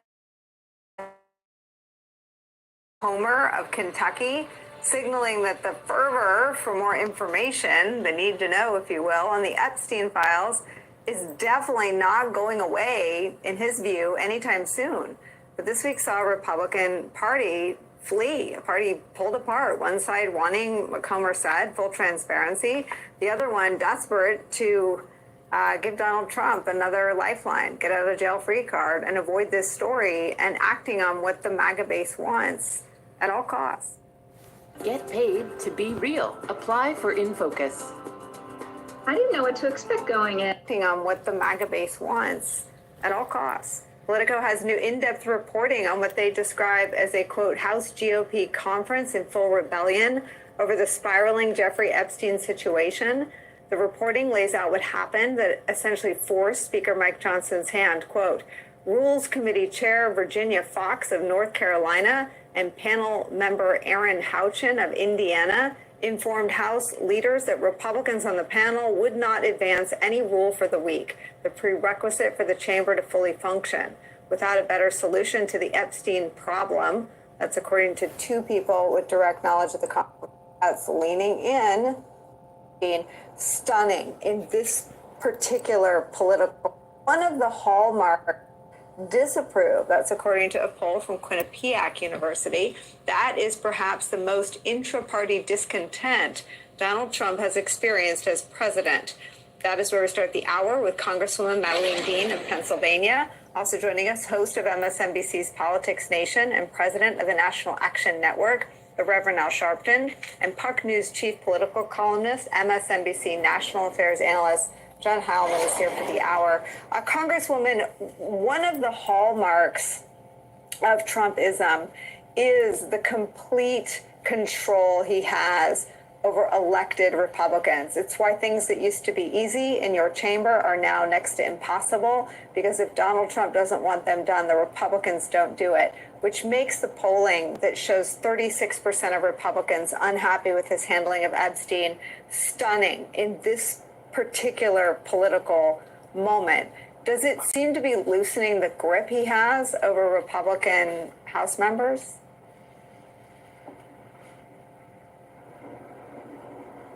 Congresswoman, oh, there you are. Oops. Can you see me? Can you hear me? Now we can. Now we can. Proceed. You reap what you sow. The president and his courtiers have stoked the conspiracy theories around Epstein and the Epstein files, promising to deliver the files that were sitting on the new attorney general's desk. So you reap what you sow. Then suddenly, nothing to see here. I don't care about this politically whatsoever. What I do care about are the victims and the truth. Why wouldn't we want to get at the truth and do justice for the victims? To your first point around the Republicans, I spent the better part of this week until session was canceled in appropriations. They are in lockstep. The Republicans on the appropriations committee are in lockstep with this president. I could not get them to do anything on the suffering, the starvation, the catastrophe that is Gaza. They are absolute lemmings who have just followed this president right off a cliff. I don't see it. They've been drained of their congressional authority, and they've been drained of their humanity by this president. They should just call for the releasing of the files, and then let's focus on what really matters. John Howland, I mean, that is the two-sided coin of what it means to be a Republican in the side of Trump. You do things that completely violate all of your past principles. It is not conservative to be for the blanket tariff regime that he announced on whatever it was called. Was it called Independence Day? Well, I don't remember what he called it. It is not conservative to be against supporting Ukraine militarily and robustly and sharing intel. They've capitulated, but the other end of the coin in Republican telling was that they'd I don't know, his political superpowers would attach to them. He's at 37% and plunging like a stone. What do you see, or what are you watching for in this moment? Well, I believe it was Liberation Day, Nicole. Liberation Day. Liberation Day. Thank you. Independence Day. Yes, I mean, thank you. Even Trump didn't even try to move July 4th to a different day. I take yeah, right. I know. Don't speak too soon. I take Congresswoman Dean's point. However, we did see three very MAGA Republicans on that oversight subcommittee decide to vote to subpoena the Justice Department to release the Epstein files on Wednesday, I believe it was. That is that went through. You could say that's a small thing, but you wouldn't have necessarily expected Nancy Mace and company to openly defy Donald Trump in that way and vote to issue that subpoena when Trump is clearly resisting disclosure in the way he is. So I do agree that Mike Johnson certainly and at the leadership level of the party there was this early thing where they were afraid that their voters would be mad about this, were mad about the lack of disclosure and the nothing to see here approach of the Trump administration. But then Mike Johnson very quickly hightailed it back under Donald Trump's wing. But it seems like the people like Marjorie Taylor Greene, Nancy Mace, and some of these other hardcore MAGA Republicans, at least on this issue, and maybe only on this issue, are willing to defy, stand up to President Trump to stick to their guns on an issue that I think a lot of their voters, especially these MAGA Congress people who came into the last couple of Congresses, a lot of them ran on QAnon related themes. A lot of them ran on Jeffrey Epstein. And some of them, I think, understand that their politics here have suddenly diverted from Donald Trump's. They used to think they were in perfect alignment because Trump was all for the Epstein conspiracy theories when it helped him get reelected. Now their politics are diverging. And as they diverge, and as you say, as his approval rating falls and we head towards the midterms, that is what I'm watching. That is where that is going to head when we get on the other side of this recess and we come back. And I would expect, I won't predict, but I would expect the pressure for disclosure is not going to have diminished significantly over the month of August. If anything, it may actually escalate. Yeah, I mean, Reb, the whole formula of leaving Washington to avoid something is predicated on a crisis that's associated with Washington. The Epstein crisis is associated with wherever you were most radicalized to be in line ideologically and passionately with QAnon and where it intersects with MAGA. So I actually think the idea of going home is politically catastrophic. That's where your voters who are most passionate about these things are going to want to hear from you and hear answers. And I wonder what you make of not just the betrayal of the MAGA base over the release of the Epstein files, but the political malpractice that everyone from Donald Trump to Speaker Johnson are engaged in. I can only believe that it shows how rattled the president is for whatever reasons, and how Johnson and them are really not thinking this through. They're reacting to a rattled president that's putting a lot of pressure on them. Because why would you want to take someone out of the pot and put them into the fire? And that's what you're doing, sending them home. Because at home is where the people are going to be really disruptive if you have town hall meetings, not only about the big, beautiful bill, but about this. The people were told that elitist Democrats were doing all kinds of things to children. Now, as people were told over and over again, people built careers, they built podcasts, they built an industry around this. People got elected around this. And don't listen to them telling you there's nothing there. They're hiding and protecting the elite. There's something there. There's something there. Then you get in power and you say there's nothing there. So, I mean, they have become the victims of their own plot. And I think that I'm not even going to speculate on how many times Trump is mentioned in what capacity. I'm talking about the bare facts that they promised to deliver something that they're now saying there's nothing to deliver. So the question anybody can raise, some of the oath keepers are raising, were you lying then or are you lying now? And they put themselves in that position. Were you lying then or are you lying now? Were you lying then or are you lying now? What you talking about, Don Lemon? Yeah, get you a free chicken finger with your Raising Cane's box combo on 727. I'm finna get ready to go, y'all. Business loans are not one size fits all. Cerebro Capital can help you find the best loan options. You know, they're giving me this, they're giving me that, they gave me this. Like, what more? I mean, what more could he have wanted? It's, you know, I don't really.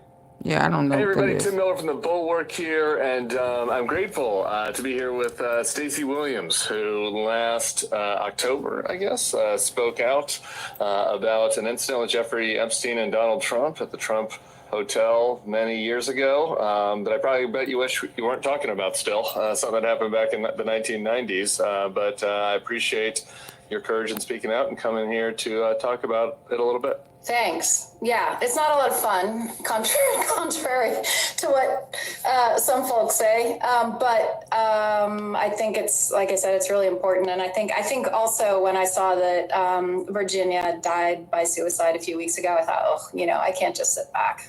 Yeah, for people who don't know, Virginia was one of the Epstein accusers. It almost feels a victim, so I guess would be a much more accurate term. And I mean, maybe the most horrific of all of them. I guess maybe not. That's hard to, you don't want to compare, but her story was just particularly tragic. Yeah. Oh, it was horrendous. Yeah.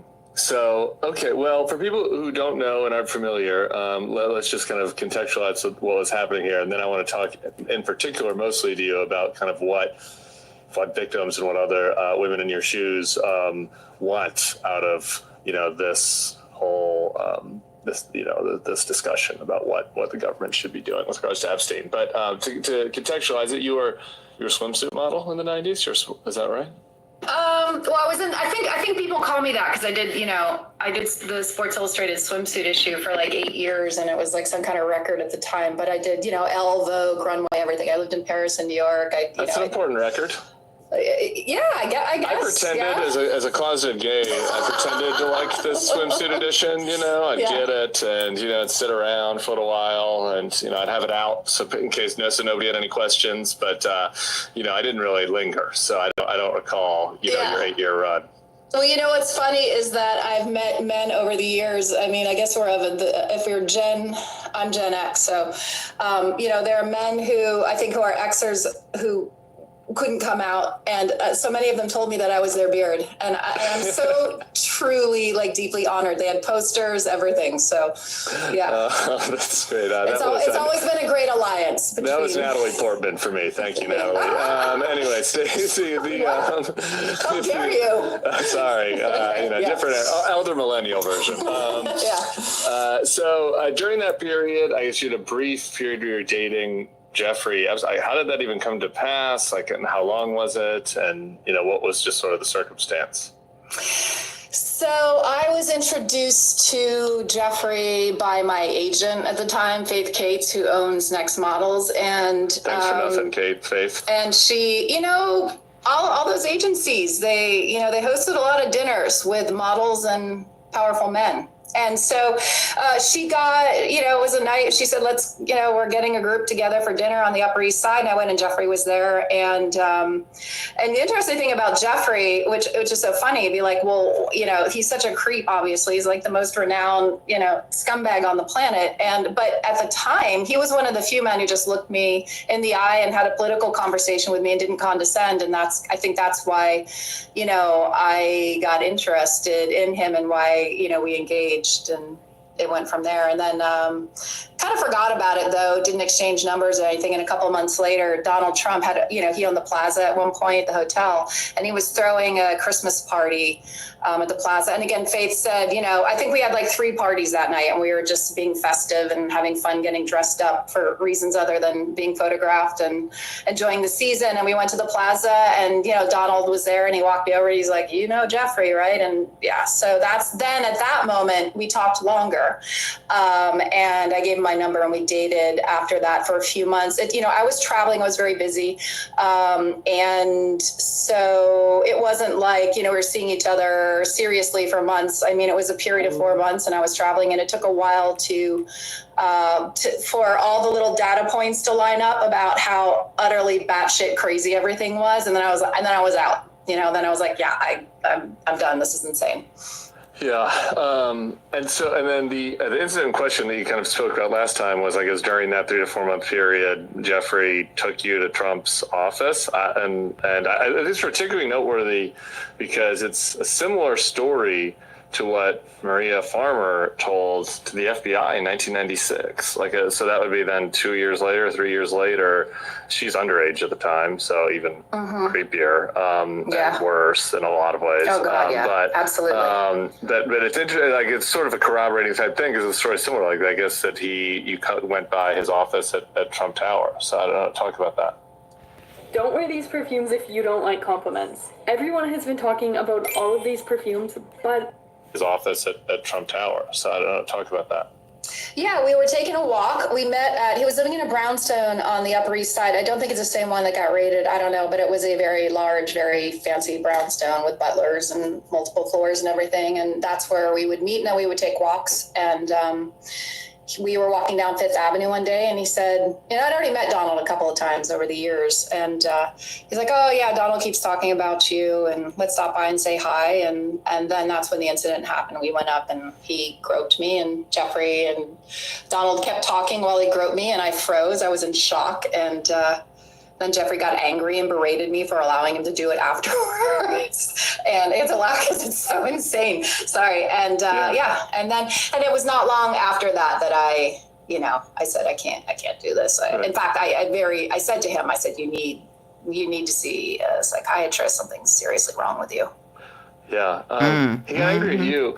To me, and again, who the hell knows people how to get inside the brains of somebody as sick as him. But like, it does feel like, again, we have the other data point of where he brought Farmer there a couple of years later, and then she ends up bringing that up to the FBI, and like the fact that he wasn't mad at Trump and that they continued to have a relationship, right? And that he's mad at you, kind of indicates to some that there's some kind of, I don't know whether it was. Oh, I've been hot all day. Yeah, it felt like it. I mean, I had detailed to Jeffrey that I had a bit of a reputation in the industry for being combative in the industry with the predators that were in the industry as well as the guys on the streets. And I mean, I have friends who've reached out to me and said, remember that time you beat the shit out of that guy in Paris?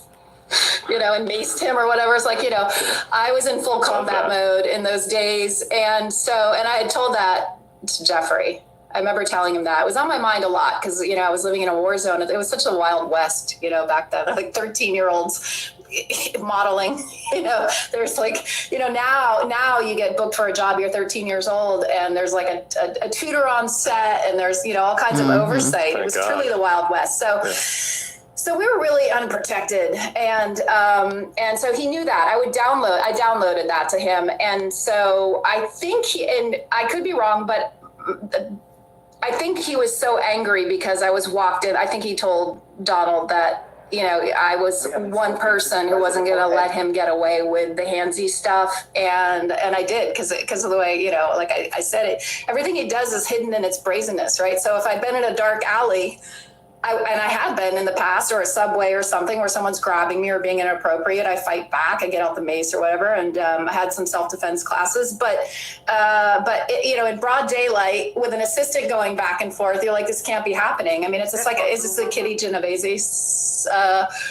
somewhat Kitty Genovese-esque, right? Which is, it's relevant to that, where like, as long as everyone looks around and the room's filling with smoke and it's like, well, no, there's not, no one's moving, so everything must be okay. It's akin to that. So I froze. And so that's why it felt like it was very much an arranged kind of situation, and why Jeffrey got mad. Who knows what, whether it was a bet and he lost money, I have no idea. I don't know. Hidden in his brazenness is very well put. It's his political strategy about a lot of his law breaking, but but also just like the Access Hollywood tape, and he admits that. He tells you what the strategy, he says, I just, gravel. To me, it's just the interesting thing on the Trump side of it is just that, like, it just, who knows if it's a game or whatever, but it shows a comfort and like some kind of, kind of friendship, romance, right, where this kind of stuff happens, right, and that for Jeffrey to be mad at you, right, shows like that in their relationship, that type of behavior is accepted and common. Yeah, they were not mere acquaintances. So to the Jeffrey side of it, and like all this stuff gets wrapped up. Shout out to the victims for speaking out. Now, and it's like, why do people want to see? So it so sucks. Like, why do people want to see this? It's like not because they care, not because they want accountability for the criminals, because there are other criminals besides Jeffrey Epstein and Ghislaine Maxwell here. There are other perpetrators and collaborators. So, so at some level, some people wanted that, but then it sort of gets warped and molded into, well, we want to see X that might hurt so-and-so, and we want to see X. But so from your perspective, like, what do you want to see, right? Like, what would be the value of this? Like, what would be useful? So one of the things that's been sort of nagging is that there was a point, and this was kind of like the very end for me when I stopped dating Jeffrey, when he looked at me and said, I have video of you undressing in a bedroom in the brownstone, and it was something along the lines of, it's the most beautiful thing I own, or it's the most beautiful thing I've ever seen. And that you heard Trump like to get HJ. That was when there were. What is HJ? I mean, being groped, being led into Donald's office to be groped by him was bad enough. And I probably was young enough and confused enough, or maybe I was still questioning. But when he said to me, "I have video of you undressed in a bedroom in my house," and it was so creepy and so dark, and so invasive. I've wondered ever since. Where is that video? Was he lying? Does it exist? I know that's that same Diddy stuff, ain't it? Right? Ain't that the same Diddy stuff? Is that not the same Diddy? I got a video of you. I'm telling you, they studied from the same handbook, pedo handbook. They say something. Diddy repeats a lot of Epstein. My question is, what's in all those files that the government has, the DOJ has, and is there video of me? I'd like to know if it exists. I think I speak for all the other, victims who have come forward and wonder if there's video of them. I think we'd like to know. Absolutely, there's no video. And y'all, that may be too what Diddy found out in that toilet. That they was able to get that list passed through. Yeah, the oversight committee was able to get, that hand. H is for hand. Oh, okay. Like Diddy.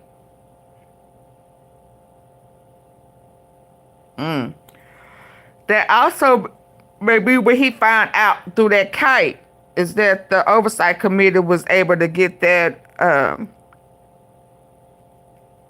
Epstein file through.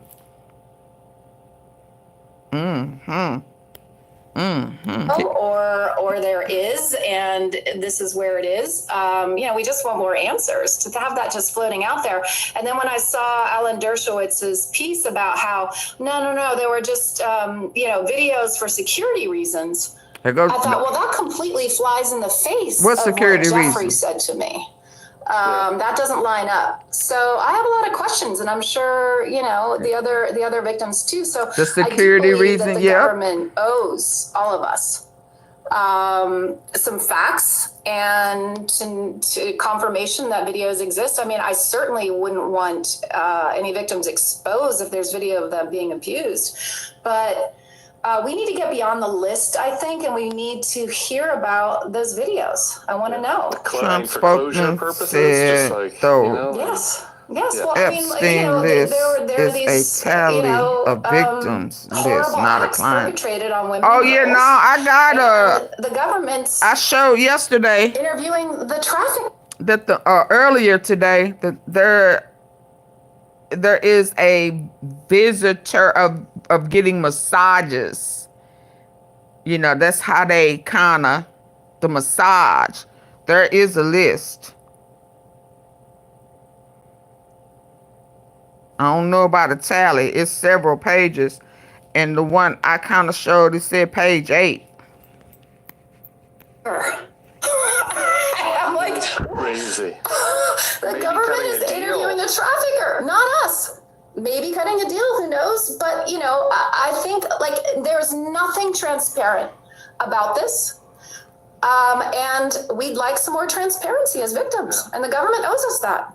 Absolutely. So what is the Department of Justice for? The word justice means you don't interview the trafficker, you interview the victims, right? Or be honest with the victims. Sorry, I cut you off. No, please, no. Justice for the people, not for Donald Trump, right? Yeah. And pedophiles are, people who are doing terrible things to women and girls. Yeah. Well, Trump says that there's a list. Trump said that there is a list of about 100 people. So they need to make up their mind. That's what they said leaving Ghislaine Maxwell. She gave him some names, and it's supposed to be of about 100 people. That was today. He calling off the hedge fund and the Harvard CEO of the Harvard school. Yeah, it's a list. It's a list. It's a list. Yeah. The videos, just one more kind of point about this, because something I've been thinking about it lately is that you mentioned that the Dershowitz's explanation is security footage, right? Well, Vance, it's a private conversation, so a MAGA podcaster said this, but he said they had dinner together. There's no reason to believe he'd be making this up. And he said that he asked Vance about the videos, and that Vance says that it's commercial porn, that they don't have actually private, secret videos. And it's like, okay, who the hell knows? I don't know. And that seems extremely unlikely that Jeffrey Epstein, who is committing hundreds of sex crimes and had lots of video cameras in his house, wanted commercial porn instead. But who the hell knows with this guy? They lie. But, it shows that they're telling all these different stories, and they're not, and there's no transparency about what the truth is with either the public or the victims. Yeah, it's awful. I agree. And there are a lot of victims, right? I mean, it's a lot of I don't victims. understand it. And as for the Vance quote, I mean, it wouldn't surprise me if he had everything, he had a collection of everything. We just want answers. There's no transparency. Most pedophiles and sickos keep a trophy. You're going to clear all this pictures up by interviewing the trafficker, the convicted trafficker. That's the solution. Yeah, just before that was convicted of perjury. That she's given them information on 100 people. And I don't know, 100 people. There you go. You hear that, Jillian? 100 people. But there can't be any deal for Ghislaine Maxwell. I mean, this was the person. 100 people. The ringleader of all of it. So that's not justice. We are so far past.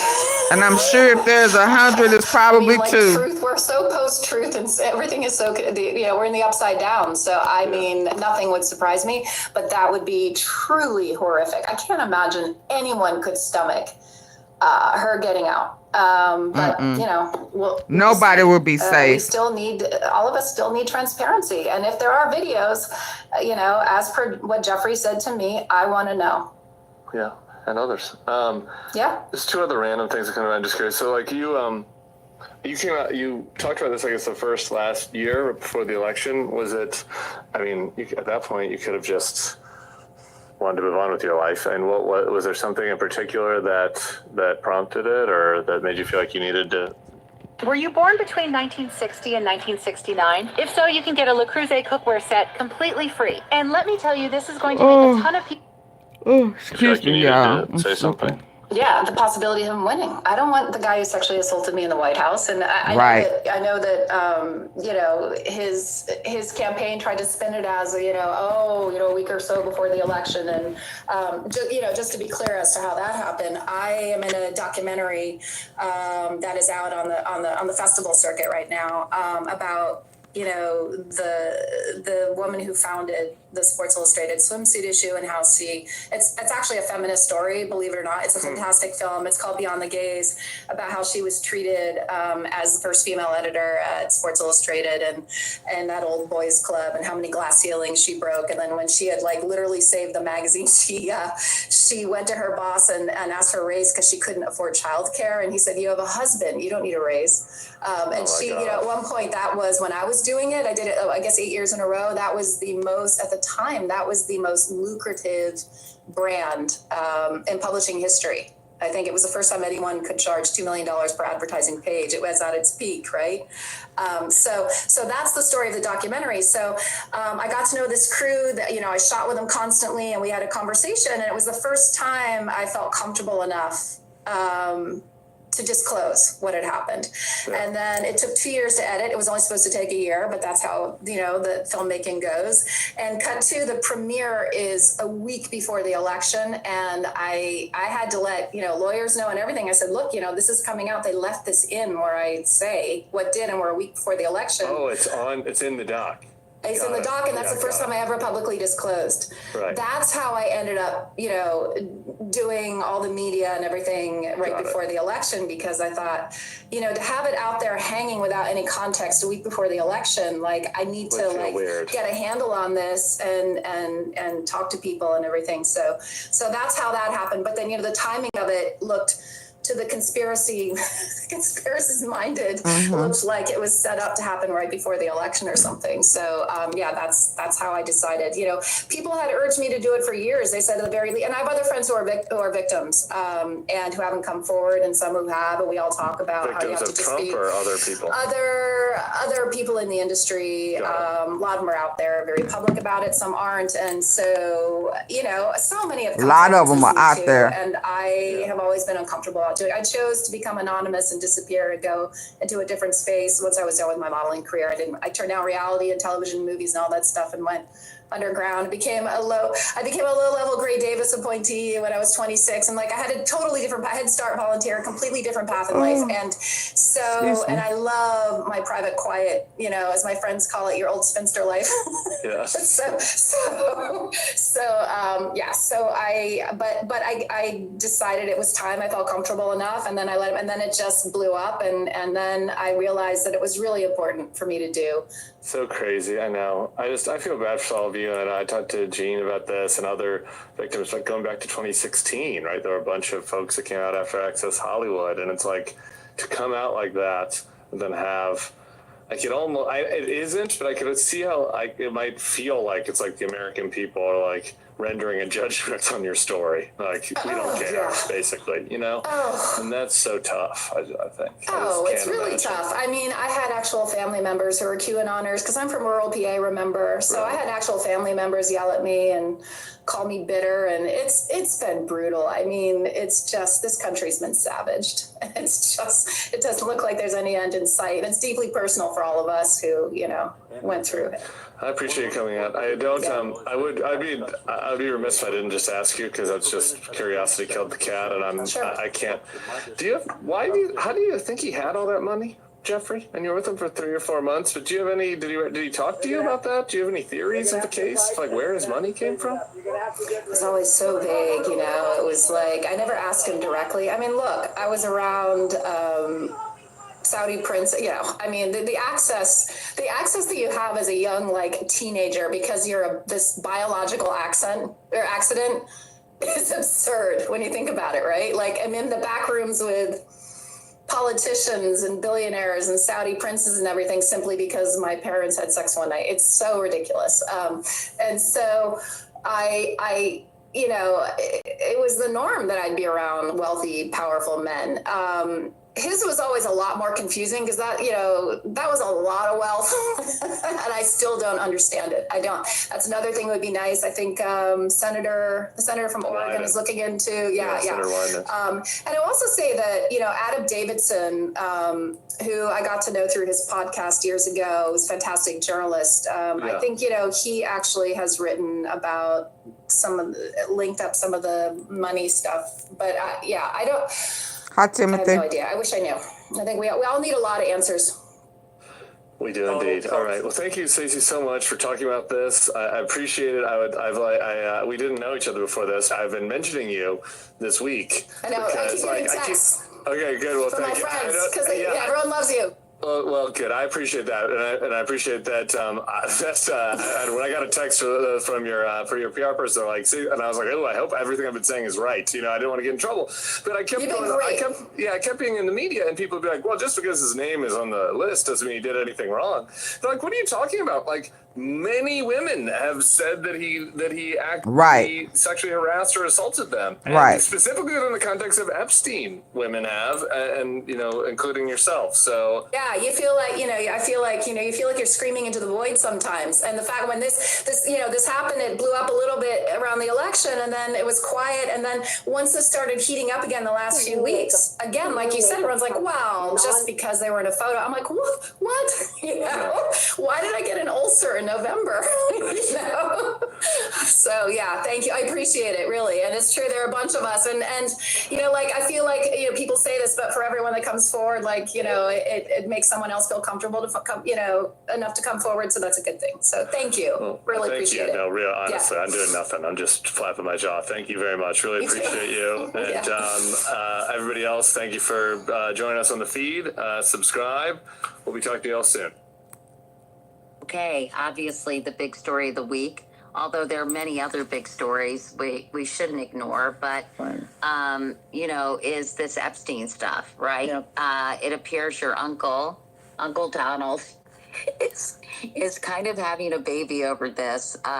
He is starting to criticize his supporters. He's angry that many parts of MAGA seem quite fixated on this. I would just love to hear your reaction to the whole damn thing. Yeah, well, the whole damn thing is fascinating, quite frankly, for many reasons. But let's start with what, I don't know if it's the most obvious one, but it's the most obvious one to me. Donald is somebody who has lived his entire life with complete impunity. Like, he's been able to get away with everything. And he thinks it's because he's a genius, right? He thinks because he's so all-powerful that he can manipulate people to do whatever he wants them to do. But the truth of the matter is, it's because he's been enabled his whole life by people like my grandfather and others. And now, most recently, of course, it's been the Republican Party and, of course, his followers.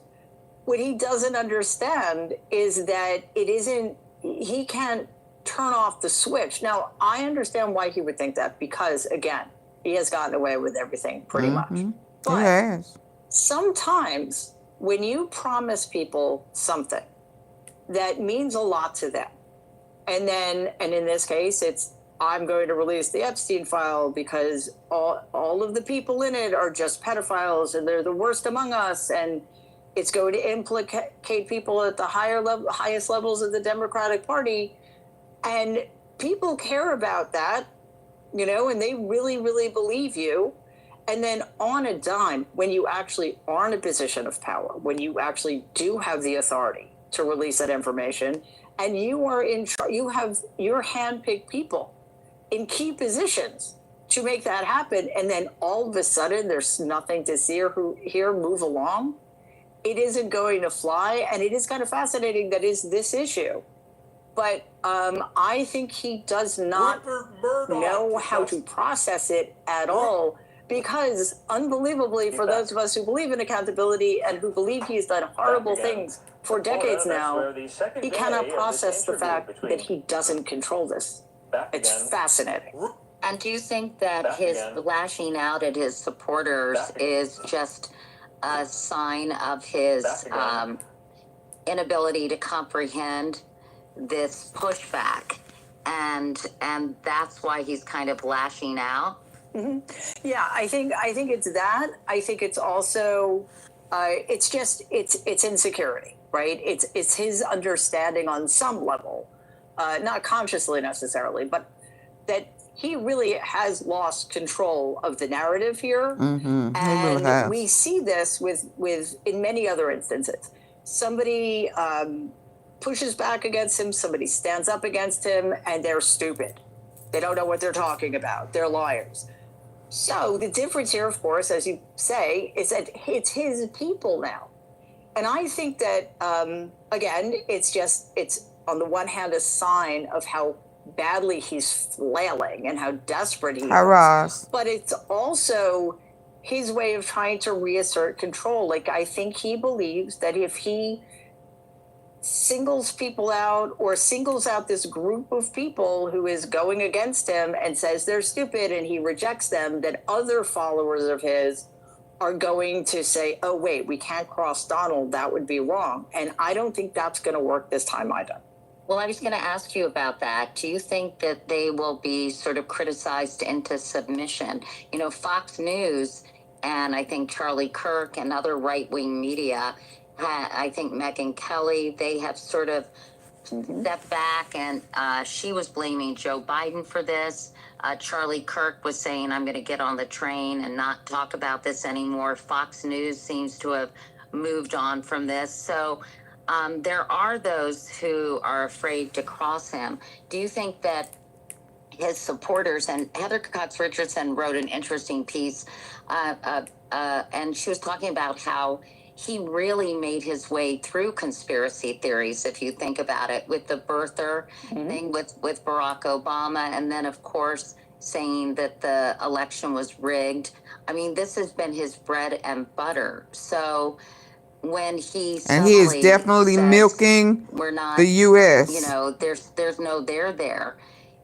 I think it does leave people wondering, well, what the hell is going on? You have been the purveyor of these conspiracy theories so often before. Why are you suddenly hands off? And I guess the question is, why do you think that that they're not putting this list out or not making the file public? I guess there are all sorts of theories, that you're hearing floating around. Yeah, I'll start with the second question first, just because it's easier because I don't know. I think that it is very difficult for me to believe that if the information in this file had nothing to do with people close to Donald, or conversely, or at the same time, didn't implicate top Democrats, then why not release it? So either it does implicate people Donald doesn't want implicated publicly, or it doesn't implicate the people he's been promising us for a decade would be implicated, his enemies in the Democratic Party. Either way, he looks like a liar, or he looks like he doesn't know what he's talking about. So what's so alarming to me is that there are so many other people on board, like the Attorney General of the United States, the Director of the FBI. They are all fine. And they both have contradicted those things. She said it was on her desk waiting for her to review it. Kash Patel has talked about a black book that the FBI had in its possession. So it's strange.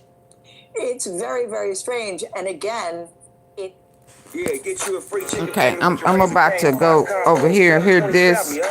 One love. And then I'm a message from Bondi release. Hold on, I just saw something. Is it this one?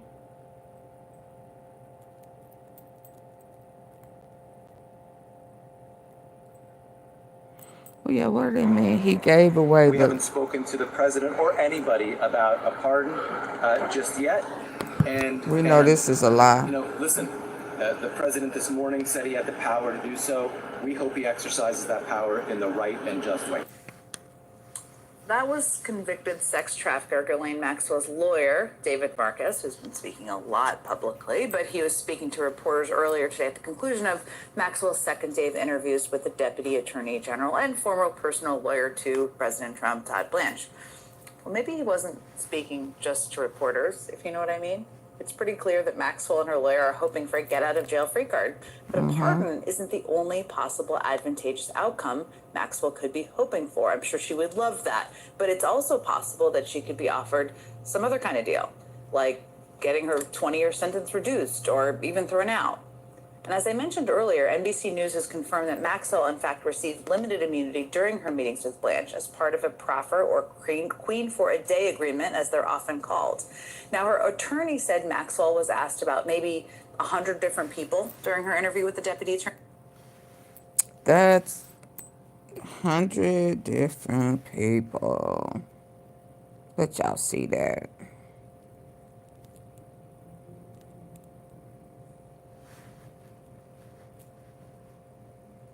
Was asked about maybe 100 different people during her interview with the deputy attorney. That right there is why those eyes from Diddy popped out today. This right here. The 100 different people. Right there. Y'all see that?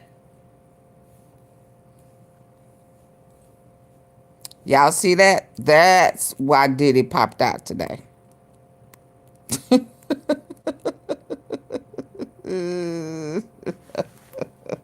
Attorney General. He also said she answered every question, but of course we have no idea what that actually means. How, Neil? That's just what her lawyer said. Okay, joining me now is Christy Greenberg. She's a former deputy chief at the U.S. Attorney's Office for the Southern District of New York, and she's hosting a new show on YouTube called Courtside with Christy Greenberg. I'm very excited to check that out. We all wish we had law degrees right now, so I'm so grateful you're here. Let me just start with the idea that this was a proffer session, and I think a lot of people may just be learning that term for the first time. Most legal experts assumed it was one because Maxwell's attorney said she didn't assert her Fifth Amendment right not to answer questions that could incriminate her. But tell us about what it means about she was a snitch she may have given over the last 2 days. Right, so her attorney is not stupid. If he's bringing her in to talk and to have it be meaningful, he's going to want to make sure there's some protection for her. So really the agreement that I expect they entered into is an agreement which basically says anything she says can't be used against her by the government to charge her with a crime. There are certain exceptions to that, like if she lies, but for the most part, that is the case. The other thing I would expect to have happened, because this is very unusual, those agreements don't generally happen post-trial. Remember, she's already gone to trial and been convicted of sex trafficking, multiple counts of sex trafficking. That usually doesn't happen after trial. And so it also I can't think of an example of where the Deputy Attorney General is conducting that interview. That is highly unusual, unheard of. And so he's not going to go there and waste his time. So what you often see is before this meeting happens, the attorneys talk and get a sense of like, well, what has she got? Is it worth my time to talk to her? Does she have anything? So Todd Blanche isn't going in there blind, I suspect. I suspect he had some idea of what she was going to say beforehand. And look, she's also not stupid. She's not singing for her supper. She's singing for her freedom, right? She's looking at 20 years, the next 20 years in prison.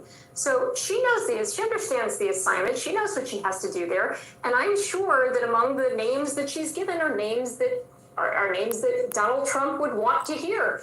And so, whether or not that is credible is a whole other question. I would argue it's highly incredible. You shouldn't believe anything she has to say. She has every incentive to continue to lie as she has before. But in this meeting, I suspect if they spent 2 days, roughly 12 hours speaking to her, what she was saying was very much of interest to them.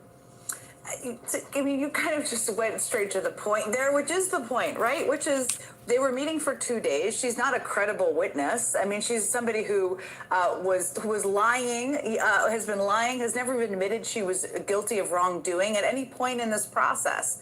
So it seems like we don't know what happened in there, just to be very clear, but just to help people understand, what they want is for other names, for her to be able to speak to other names, presumably that are people he would consider enemies or would consider big names that maybe are on the other side of the aisle. Is that kind of what you're saying? I mean, that would make sense. Donald Trump's statements today, he's not really hiding what the game is here. He today talked about the fact that there would be a list. We were told first there was a list on Pam Bondi's desk, then there wasn't a list. Now apparently there is going to be a list of people that will include people like Bill Clinton, I think Larry Summers he mentioned, and some hedge fund guys. He's throwing out these names. You think it has nothing to do, it's completely removed from what Todd Blanche is hearing. Remember, Ghislaine Maxwell isn't the only one that has no credibility here. Todd Blanche has no credibility here. Why? Because when he found out that Donald Trump's name was in the file, he went and reported that to Donald Trump. So he has no independence. That's not what you do in a criminal investigation. He's doing that because he has every incentive here to keep his job and to keep his boss happy. And so, yes, when he's asking about certain names, you think he's asking about Donald Trump? You think he's asking about people in Donald Trump's inner circle? No, he's asking about people presumably that Donald Trump would want him to ask about. I don't think Donald Trump's comments today can be divorced from what was going on in these interviews. I think it gives us a window into what was happening. I mean, just to your point here, I mean, the Deputy Attorney General, who's the president's former personal criminal lawyer, normally there's an independence there going on. That is highly abnormal, as is Todd Blanche going to see her. All of that is highly abnormal. And Pam Bondi gave him a heads up he was in the file. So I think we should all assume that he is probably going to know what happens here. We don't know that for sure, but that seems quite likely here. You've mentioned, and I've been trying to digest Marcus's comments and Trump's comments. As you look at all of the comments today, which feels like a lot of people were saying the quiet things out loud in some capacity, what do you make of them? How does it all sit with you as we sit here at 9:30 tonight? I think the comments I am most troubled by are some of the comments that you're hearing that somehow Maxwell is a victim. And I worry that we are setting her up to then get some kind of, whether it's a pardon or they're going to. She definitely is not a victim. That there's this idea now that we're hearing she was a victim. To be clear, she is not a victim. She is a monster. There was a trial. She recruited little girls. She groomed them and made them feel safe. And then she abused them herself. And she helped Epstein abuse them. Right? That was the evidence that came out at trial. To sit with her at this stage post-trial is outrageous. It is a slap in the face to the prosecutors and law enforcement who worked hard to bring her to justice. It's an insult to the jury who did their civic duty and delivered that justice by convicting her.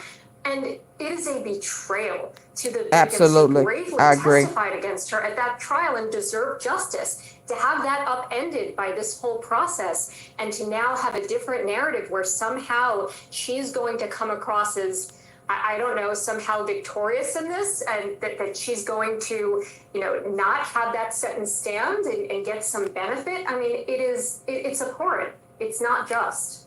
I don't think this point can be made enough. There are victims who also didn't testify, who are still, they're reliving this trauma. And she is being painted as in some way a victim herself, which is completely outrageous. Thank you for making that point, Christy Greenberg. Thank you so much for being with us tonight. I really appreciate it. Okay, y'all. One more. Let me find one more good one, and I'm going to call it a night. Hold on. That one didn't touch the bases that I wanted it to, but hold on.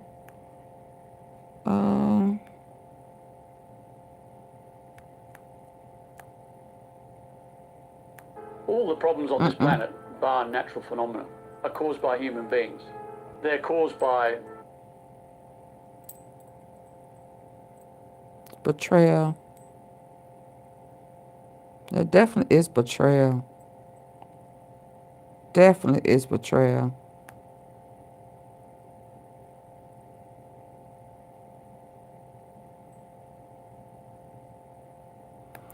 They demand. Breaking developments and Democrats push for answers on Jeffrey Epstein. Oversight Committee ranking member Robert Garcia and Congressman O'Connor have written to attorneys for Jeffrey Epstein's estate, seeking a, quote, complete, unredacted copy of the 2003 birthday book no later than August 10th, which may provide information essential to further our constitutionally obligated congressional oversight efforts.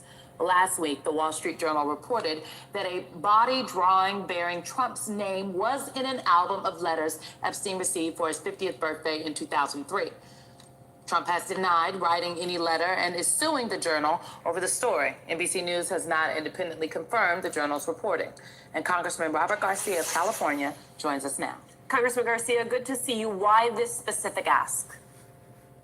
Well, look, I mean, obviously Donald Trump is out there saying that this letter doesn't exist, that he never wrote this note, that he somehow doesn't make, do these kinds of drawings or notes. We know that's ridiculous, of course, and so it's important that we get our hands on the actual birthday note, this card that was written. And we know that the Epstein estate has a copy of it. Oh, wow. Request. It may also be true that that very note is also in the actual Epstein files and documents that the DOJ has. Now, that, of course, has now been subpoenaed, and so we'll get that full set of documents. But if it's not, it's really important that we get the actual original that is with the Epstein estate. And so that's the request that Congressman Khanna and I have made. Obviously, he's a member of the Oversight Committee as well. And it's very important that we get that as we lead up to this deposition of Ghislaine Maxwell. Oh, I wonder, is Diddy in there? Because he popped out for a reason today. I wonder, is Diddy? You don't need a lot of Republican help in order to get this happening. Y'all, if Diddy name, he gon' shit a whole pile of bricks, baby. if that name is in there, if he was that cool with Epstein, if he, oh my God. Oh my God. Cause he sure have been quiet, ain't he?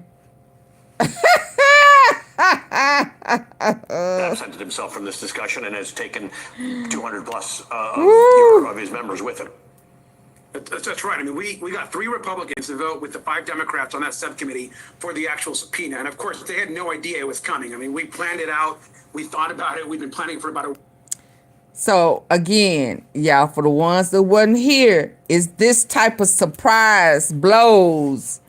This surprise, these blows right here, blindsided them. Yeah, because the victim's attorney put it out there the other night. We watched it. He told them how to request that book. Anybody out there remember that? He told them. All you have to do is ask the estate. I know the attorneys. They will gladly give it to you. Yeah, we played that the other night. So they executed that. Let's go. Blindsided them. We know that's ridiculous, of course. And so it's important that we get our hands on the actual birthday note, this card that was written. And we know that the Epstein estate has a copy of it. And so we've made that I request. remember, yeah. It may also be true that that very note is also in the actual Epstein files and documents that the DOJ has. Now, that, of course, has now been subpoenaed, and so we'll get that full set of documents. But if it's not, it's really important that we get the actual original that is with the Epstein estate. And so that's the request that Congressman Khanna and I have made. Obviously, he's a member of the Oversight Committee as well. And it's very important that we get that as we lead up to this deposition of Ghislaine Maxwell. Sounds like Congressman Comer agrees with you, or at least is prepared to go down this road with you. Okay. You don't need a lot of Republican help in order to get this to happen. You need some, because Speaker Mike Johnson has sort of absented himself from this discussion and has taken 200 plus of his members with him. That's right. I mean, we got 3 Republicans to vote with the 5 Democrats on that subcommittee for the actual subpoena. And of course, they had no idea it was coming. I mean, we planned it out. We thought about it. We've been planning for about a week, and we got it done. We knew that they would come over because they had made public comments about releasing the files. And so it was a huge win for the American public and for transparency. And so if the Epstein estate does not send over this book and perhaps other documents we may ask for in the future, there's always that subpoena route. But we were hopeful that they want to work with us. There's been some indication that they do, and so that's where the track that we're on right now. Congressman, I want you to take a listen to what Ghislaine Maxwell's attorney, David Oscar Marquez, had to say about whether or not she will comply with your subpoena. Well, Congress has subpoenaed her to testify. We have to make a decision about whether she will do that or not. That's been scheduled for the week of August 11th, and we haven't gotten back to them yet on whether we'll do that. They have to make a decision. Your response, Congressman? Well, we've actually been in touch. The Oversight Committee, the Democrats have been in touch with the attorneys, and both sides have. We feel that they're going to actually come forward, and we will have a deposition. I think that's likely. Obviously, what happens at that point is going to be up to them. But this is a bipartisan subpoena and request by the Congress, and so we expect her to do that. And I would hope that her team of lawyers understands that with all this attention that has been placed in her conversations with the DOJ, with essentially Trump's personal attorney, it's very important that she meets and sits down with not just Chairman Comer, but myself and our 2 committees, so that we're able to ask the questions that are necessary to get to the truth, which is also why it is so important that before that deposition or around that deposition, we also receive the full files, documents, and videos that we have now subpoenaed to the Department of Justice. We've got to be able to corroborate that information that she provides with the actual documents. Congressman, what makes you so confident that you will end up sitting down with Ghislaine Maxwell? What exactly have they said to you that makes you feel this way? Well, we've had some initial conversations between the legal teams and our folks on the committee, and so we are hopeful. I think she needs to do it. It's very clear this is a very serious situation that she is in, and so look, they're going to make their decisions, and then we will need to escalate if necessary. But she's been subpoenaed in a bipartisan way by the United States Congress, and so it is important that she shows up. They have selected that date and that week of August 11th. We are ready to be there. I am ready to be in Tallahassee on whatever day that they decide to select. Oh, y'all, it's getting The pressure on this issue, not just on Trump, on her, on the entire case, is growing every single day. And we ain't going nowhere. Right now are back in their home districts, and they are being bombarded by their constituents about what they are doing to actually get these files and documents released. This is their central campaign issue. And so it's time that Donald Trump stop flip-flopping, stop betraying his base, and actually release the files and get transparency for the American public. Congressman, I it's agree. pretty granular, the stuff that you're dealing with, and it's necessarily so. But let's pull back to about 50,000 feet here. What does success look like to you? If you get the documents you want and you get to talk to Ghislaine Maxwell, what do you think happens? Look, I think it's important that we always first and foremost center the victims. I mean, we have, as we know, young women, children in some cases, that have been horrifically abused, sexually tormented, and those individuals, those teenagers, those children need justice. And so let's really center first and foremost just the horrific crimes that were committed by Epstein, that were enabled and committed as well by Maxwell and so many others. And so that justice should guide our work. At the same time, we've got to also now hold Donald Trump accountable. If he's been saying as a campaign theme that he wants to have these files released to the public, and the whole MAGA universe has been saying the same thing, and then all of a sudden, in one day, he just changes his mind and does a complete flip-flop, the question is why? What is he hiding? And why are Republicans now so content on being complicit in this cover-up? There is a cover-up going on right now at the White House and the Department of Justice, and they are now interfering possibly with a pardon for Ms. Maxwell and other issues that are very concerning. And so true transparency for the American public is to release these files, ensure that they are out, declassified, that people can see the information for themselves. And what I've told everyone, we don't care how powerful you are, what party you're in, how much money you have, the influence you have in business or in politics. If you are in those files and you harmed young women and children, you must be held accountable. So let's talk about the files. Under federal criminal law, if Congress votes to hold someone in contempt, the matter gets referred to the U.S. Attorney for the District of Columbia for potential prosecution. Do you have faith that this DOJ will actually enforce a subpoena against itself? Look, I think first, I don't have any faith in the Trump Department of Justice. I think that we've got to be very honest with ourselves, that we're dealing with really an unprecedented moment where the DOJ is no longer separate from the executive, from the White House, an arm of the White House. And so that is a concern. I also know that there are some career lawyers, attorneys, folks not at the FBI, across the DOJ, that have interacted with these files, that know what is in them. There are people out there that are not just that are possible informants, but people that know how delicate this issue is and that want the truth released. And so we, right now at this moment, believe the DOJ has responsibility. There are subpoenas. It is incredibly serious that they respond to a bipartisan subpoena, and not just those that vote on it. James Comer himself and others are now beginning to say that, yes, this subpoena needs to be honored. And so we expect the DOJ of the Trump administration to do just that. Congress has been, well, the House at least is definitely out for summer recess. What are the plans that Democrats have? I understand folks are going to want some rest and relaxation, but will there be town halls? What will the topics of those town halls be? If so, obviously Epstein is on the list, but there's so many other things, from Medicaid to the fact that prices are very high, which we were just discussing. I have to assume that you all are going to continue to beat that drum as well.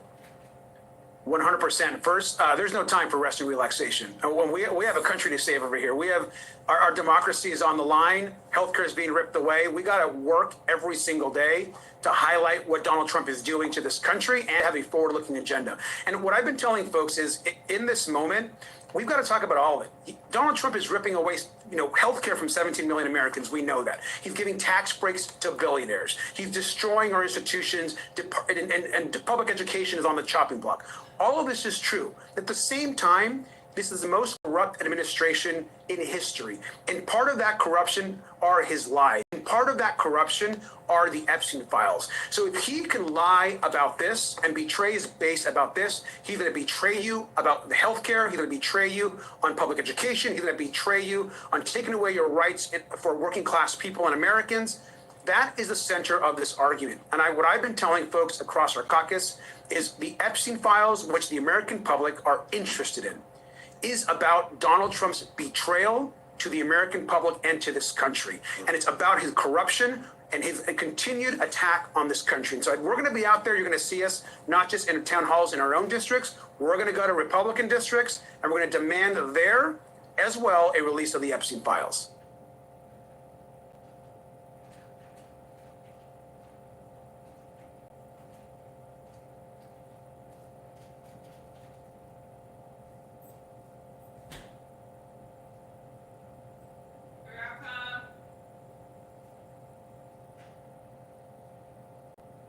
Watch for free on the Hallmark Plus YouTube channel. Please take care of Thomas. I'll be back by Christmas, I promise. Three brothers discover a baby. What can possibly... Human. Yep, I missed some of that. I had to step away. Hold on.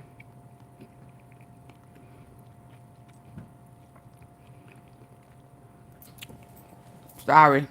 Ouch. Yeah, it's spinning. Come on.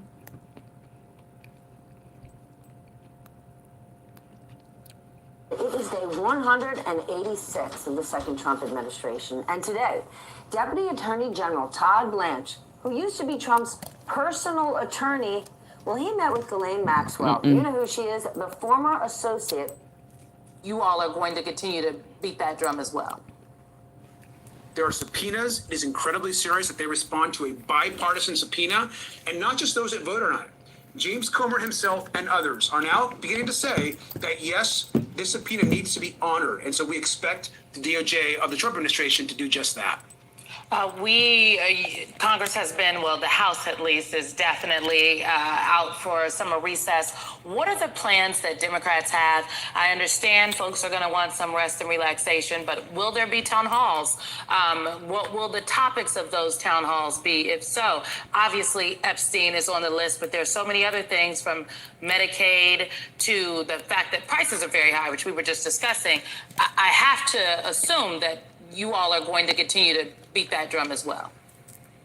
100%. First, there's no time for rest and relaxation. When we have a country to save over here. We have our democracy is on the line. Healthcare is being ripped away. We got to work every single day to highlight what Donald Trump is doing to this country and to have a forward-looking agenda. And what I've been telling folks is, in this moment, we've got to talk about all of it. Donald Trump is ripping away, healthcare from 17 million Americans. We know that. He's giving tax breaks to billionaires. He's destroying our institutions, and public education is on the chopping block. All of this is true. At the same time, this is the most corrupt administration in history. And part of that corruption are his lies. And part of that corruption are the Epstein files. So if he can lie about this and betray his base about this, he's going to betray you about the healthcare. He's going to betray you on public education. He's going to betray you on taking away your rights for working class people and Americans. That is the center of this argument. And what I've been telling folks across our caucus is the Epstein files, which the American public are interested in, is about Donald Trump's betrayal to the American public and to this country. And it's about his corruption and his continued attack on this country. And so we're going to be out there. You're going to see us not just in town halls in our own districts. We're going to go to Republican districts, and we're going to demand there as well a release of the Epstein files. Okay. Okay, y'all. I'll see y'all later. I just want to hear that. Y'all have a good night. Let me end the poll. Diddy popped out. Because all these things are going on behind the scenes, catching them off guard, names are being President dropped. Trump have anything to do with the cancellation of Stephen Colbert's show? Well, here's what's important to keep in mind is a broader dynamic. When President Trump ran for election, he ran right at these legacy broadcast media outfits. There's a lot of consequences that are flowing from President Trump deciding, I'm not going to play by the rules. Good evening from New York. I'm Chris Hayes, and it is a very busy Friday. NBC News has learned that Donald Trump's Justice Department offered Jeffrey Epstein's accomplice, Ghislaine Maxwell, limited immunity during her conversations with Deputy Attorney General Todd Blanche. Of course, there have been all sorts of developments on the relationship. Oh boy, explain there. Hold on. I've been chatting with the Vice President of the United States, J.D. Vance, regarding that relationship. Things got a little newsy in those deep. Oh boy, really explain that for my tea-sippers. Hold on. Now, where is it?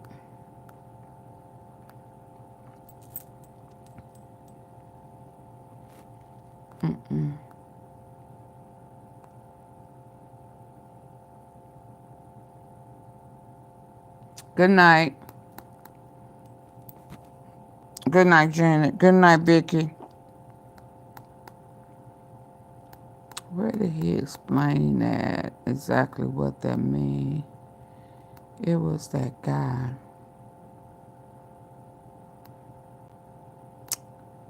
Oh, maybe I need to find it another day.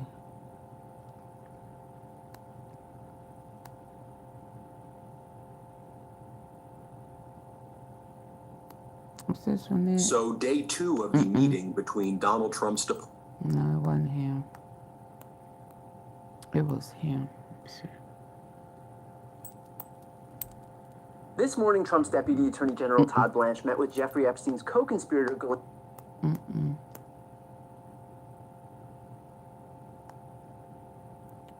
Is that the most recent one? Let me see. Lord, let me see before I go. When he represented him to be sitting down. You're watching the Legal Breakdown, Glenn. We've got big news today, as it appears that Donald Trump has offered Ghislaine I'm going to end on this one. temporary immunity. So can you explain first and foremost what the implications are, what this means that she was offered immunity while she was speaking with Deputy Attorney General Todd Blanche? Yeah, Brian, first and foremost, our viewers should know that when you offer somebody immunity, you're making it much, much harder for their testimony to ever be credited, to ever be believed, certainly by a jury. If Ghislaine Maxwell were ever put on the stand to testify, she would be destroyed. Her credibility would be lower than whale shit, and I don't believe any jury would convict based on her word. But more directly, what does immunity mean? Immunity is given, and immunity is not the friend of the prosecution. Why do I say that? Because we like to hold people accountable for their crimes. That is our goal, that is our mission, that is our purpose as prosecutors. When you give somebody immunity, you are saying, you know, you can tell me about all the crimes you committed that you want, and you can't be prosecuted for them. Your statements to the prosecution, admitting to crimes, cannot be used against you.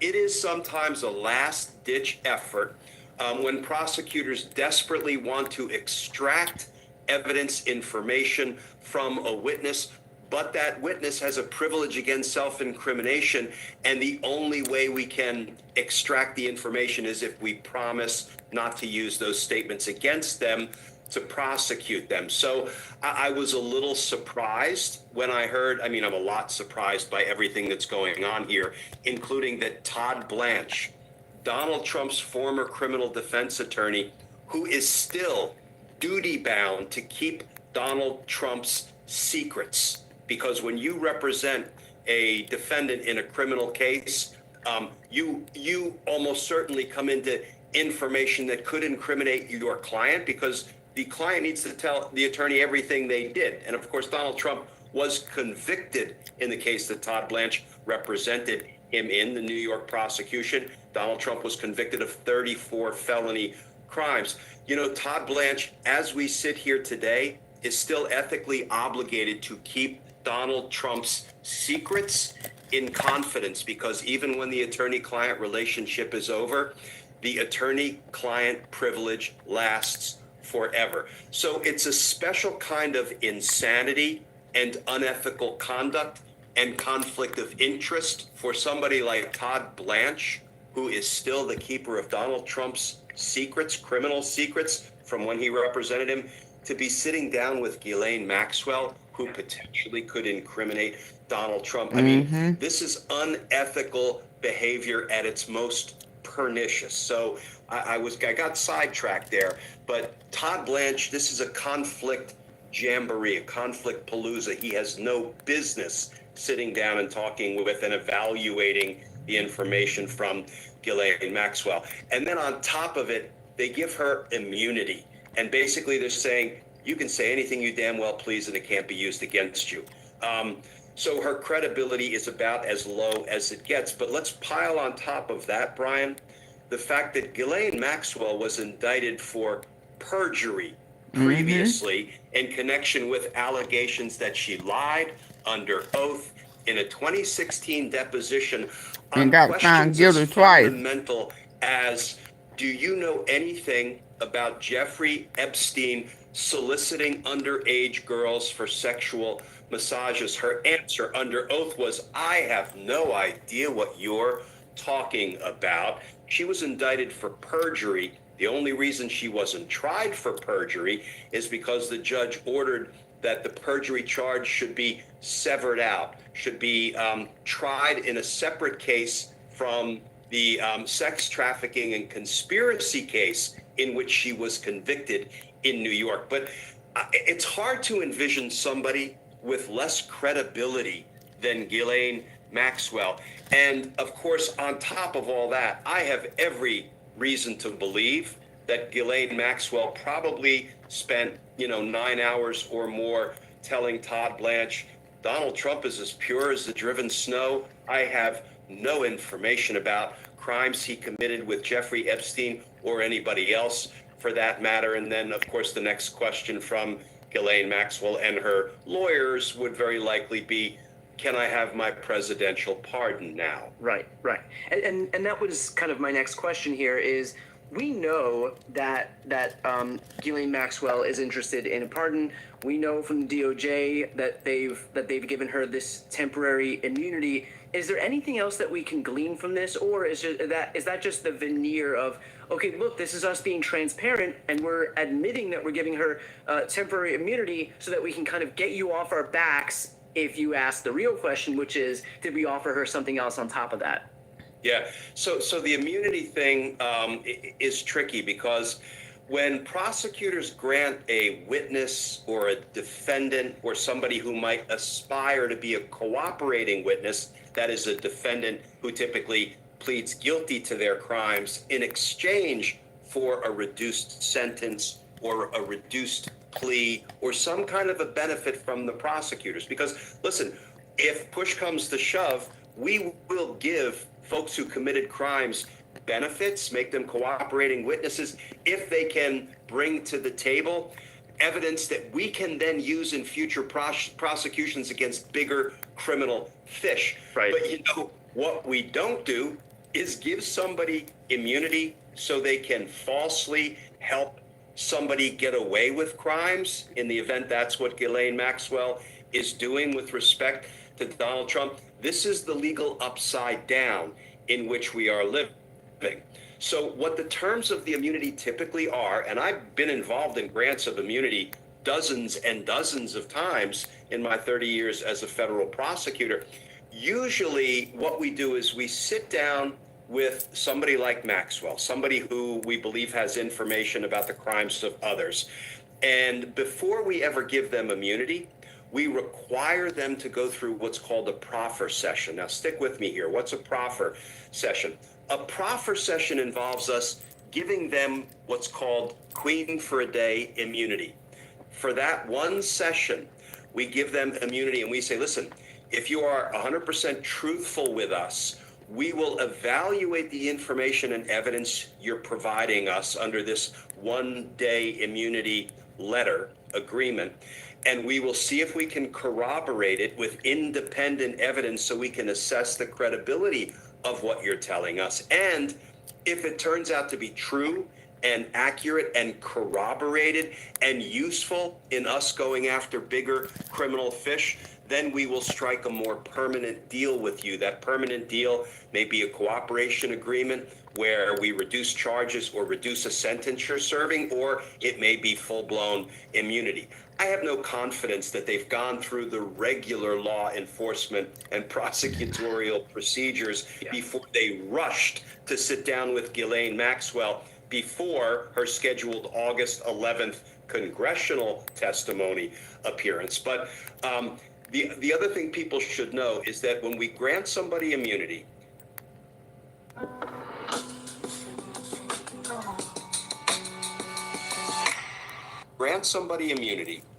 nothing they say about their own crimes can be used against them, but it doesn't protect them from perjury. What do I mean by that?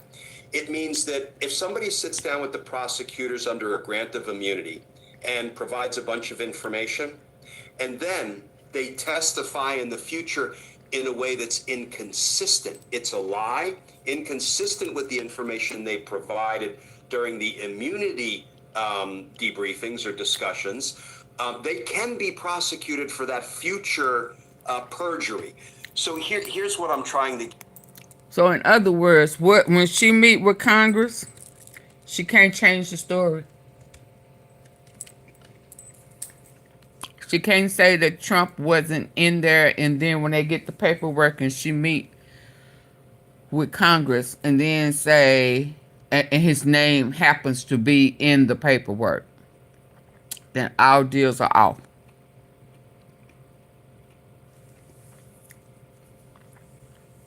Our deals will be off. Okay, I'm gone this time. Good night. Don't let the bad bugs bite. Good night. Don't let Trump bugs, the funky bug bite. Bye.